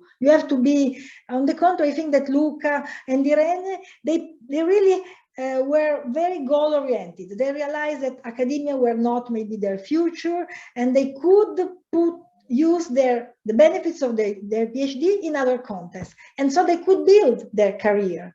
I think that it is also a self-journey to understand what can I do in my life. It is true that it is very difficult to step outside of your comfort zone. It is difficult. We are all afraid when we have to change, but this is the most difficult. But once you are outside and you are able to reorient your skill, you will be able to, like Mattia, to develop very quickly your career, because you are very competitive thanks to your potential. And yes, in one of our projects related to industry academia cooperation and changing lives of the researchers, there was shown recent research, let's say a few years ago, done that only maximum 15% of all PhDs can find a job in academia. Yes. So PhDs are needed in all sectors outside academia. That's why the countries that they live in, they invest in PhD holders to create more PhDs. You can see that in all organizations, the PhD positions raise. Yes, because they want creative, more PhD students, more doctoral students. Yes. And they are also bringing innovation. They are also able to bring innovation. Yes, indeed. Our nowadays life is impossible without PhDs. I mean, we need you. Dreaming academia may be tricky, because you run the risk of getting older there without a permanent position. So they have to be aware that if they stay with postdoctoral fellowship, they risk to getting older there without a permanent position. And when you are old, it is difficult to be hired, because they prefer younger and motivated people. Maybe they try to develop prejudices, may think this academia didn't want him, and now we have to hire someone who was pushed away. So it is risky also. They have to, I think that I hope I will also give you the idea that they have to prepare a professional plan as soon as possible. They need a professional plan, and to open their mind, their horizon, to think, well, with my PhD maybe I can build my own company, like Irene. Of course, Irene has developed lots of experience in different contexts, but she was able, with a PhD in history, so far from becoming a manager of your own company. One of our next topics for the next seminars is exactly on building your career plan. It is fundamental. Yes. All of the seminars are more or less interconnected. So in the next one, you'll see about project management, about proposal writing, how to get funding, how to speak in different audiences, and especially to financial organizations, how to apply. And not last, but very important is exactly preparing your career plan at the very early stage, at the beginning of your PhD. Yes. Otherwise, okay. It was fine. So now we will meet again in 1 hour. In 1 hour. Thank you. Thank you. So at 6:30 we'll be there. Yes. Yes. Bye bye. Bye for now. For now. To give, starting from his experience in academia, where, well, Roberto Cenalli explained to us that he arrived at the European Court before the end of his PhD. This is very important. It means that in mind he has already a professional career plan. He has clear in mind what he wanted to do. He didn't wait at the end of the PhD to decide the next step. This is important. This is also an example of a very well built career transition. So prepared in time, he was also goal oriented, and he traveled a lot for to carry on his research. He went to the USA. It means that so that it could develop, improve his language knowledge, develop his multicultural skills. So all that are the benefit of a PhD, as he perfectly explained. You cannot do a PhD per se, but theoretical thinking is also useful. It's combined with practical thinking like in his case, for reaching such a position. For sure, his PhD was an asset to cover the current position. And could you give us some tips to our audience starting to prepare their next professional step? Thank you. Tips and tricks, maybe also tricks. Experience and successful. Yes. I think, as I said before, I think it's important to see the following step as a step of a path within a path, and the PhD is just the first step. But then you have to keep going on with your ideas, with your project. They could be in the academia, outside the academia. But I think that you should try to find which is what interests you, and to be consistent with this, and to manage to adapt on the one hand your skills according to the opportunity that you have, but at the same time to find using your skills in order to find a good opportunities that can fit with your profile, and not to be passive in the search of a job, but to be proactive, and you should start be proactive since the beginning of the PhD. This is very important. Not to be too passively learning and acquiring knowledge, but as I said, to start creating a network, to discuss your ideas with other people within the academia, outside the academia, and try to find what allow you to put into practice again, which are your ideas or your interests, your projects, and so on. What was the most important skills to get your position? Because it is your job is a dream job, I think. So if I were a PhD, I would ask you, what was the most important skill acquired during your PhD to obtain your current position? The fact that this part of my career was already within a wider path, focus on human rights, of course, criminal law, but on human rights. So I start working and studying about human rights during my PhD, even before, during the university, and so it was not something that was unrelated to what I was studying and what I was doing before. So the fact that there was a strong link between what I was studying and the job that I wanted to have, I think this is very important. Strategic thinking, maybe strategic thinking. And of course, this is the first thing. The second thing, of course, as I said before, the fact to be able not only to acquire knowledge, but also to think in a critical way, to have critical thinking, and the PhD is a huge opportunity in order to obtain this. Is, I think, only one of the few occasions that you have in order to develop critical thinking, and so more than acquiring knowledge, acquiring critical thinking, because these allow you to be to adapt to the different situation, to be innovative, to be dynamic, and to find opportunities and solutions in different contexts, and regardless of the level of difficulties that you encounter.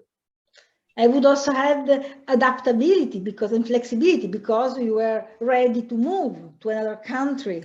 This is very important, of course. This is very important. When you reach a certain level, if you would like to keep going on at this level, you need to be flexible. You need to think that in terms of the kind of job that you want to do, the fact that, as we said, the market is flexible is an opportunity at a certain level. Is an opportunity, is a big opportunity, in order that you have the time to discover what you like, to develop skills, and adapt constantly your interest and your skills according to the job that you like to do.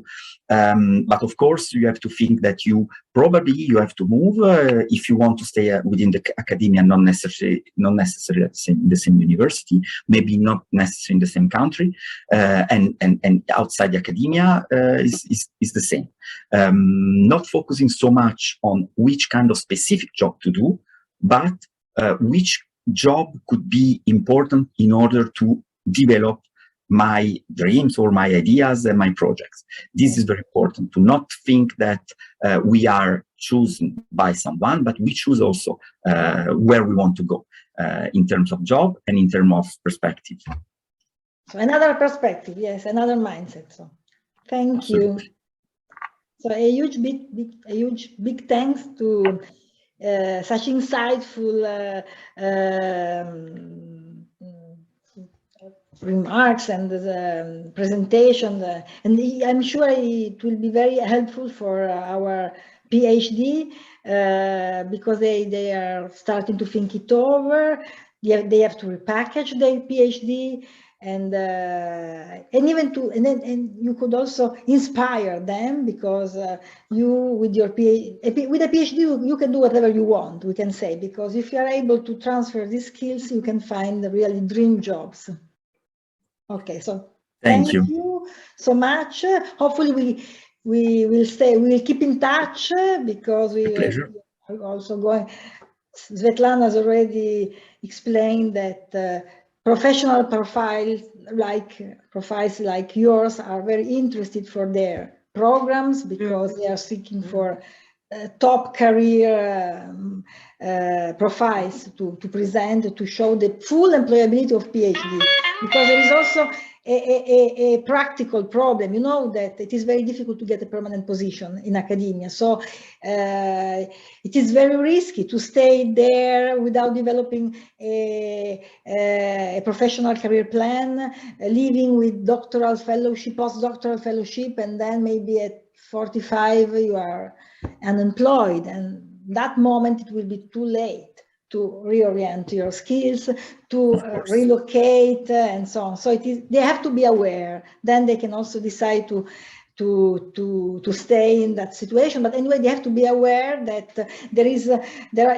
they have so many opportunities outside, top opportunities, interesting opportunities.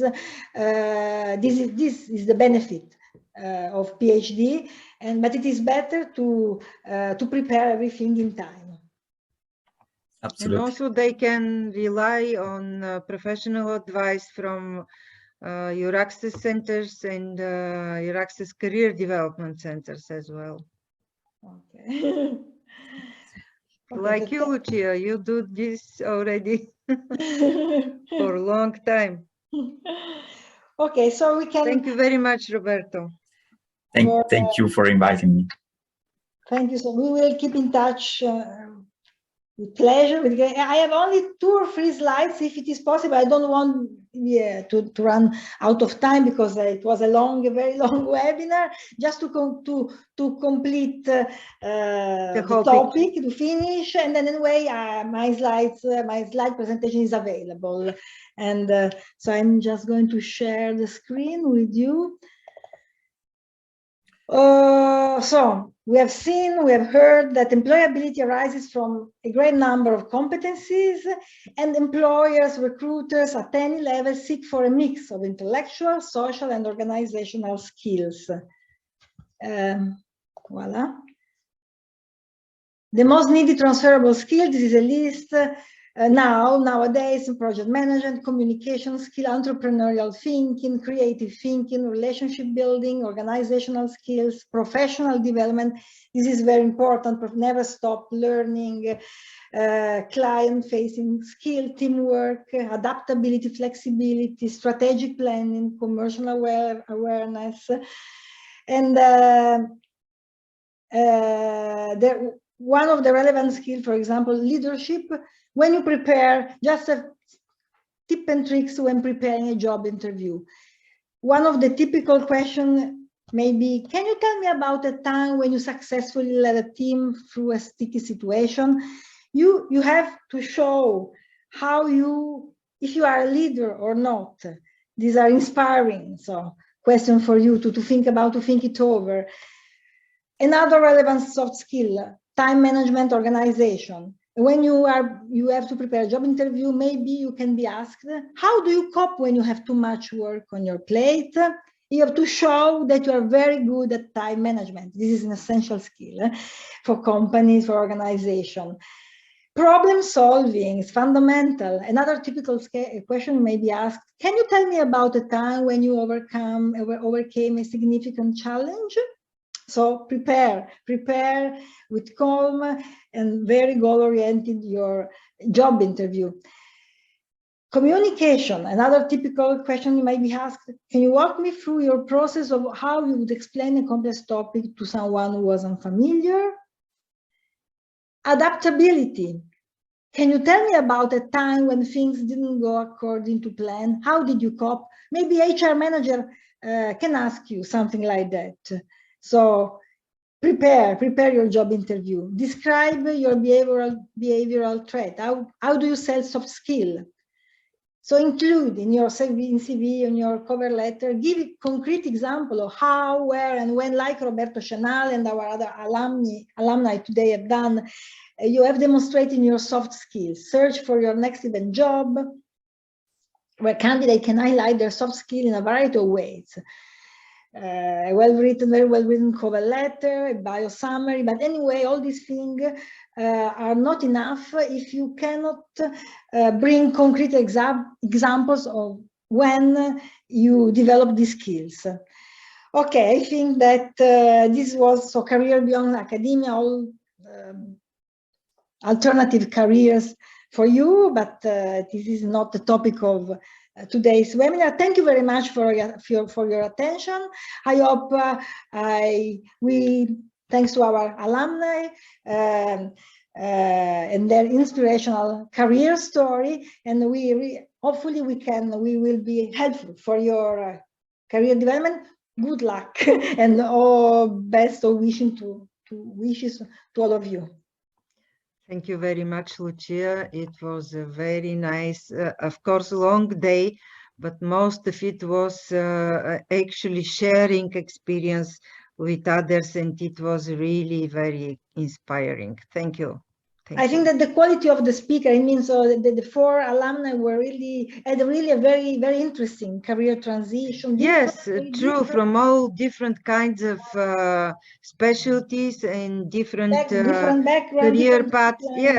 Yes, thank you very much again, and see you next in the next virtual trainings. Okay, thank you, Svetlana, for all your efforts to organize, for moderating, and see you soon. Have a nice evening. Bye-bye.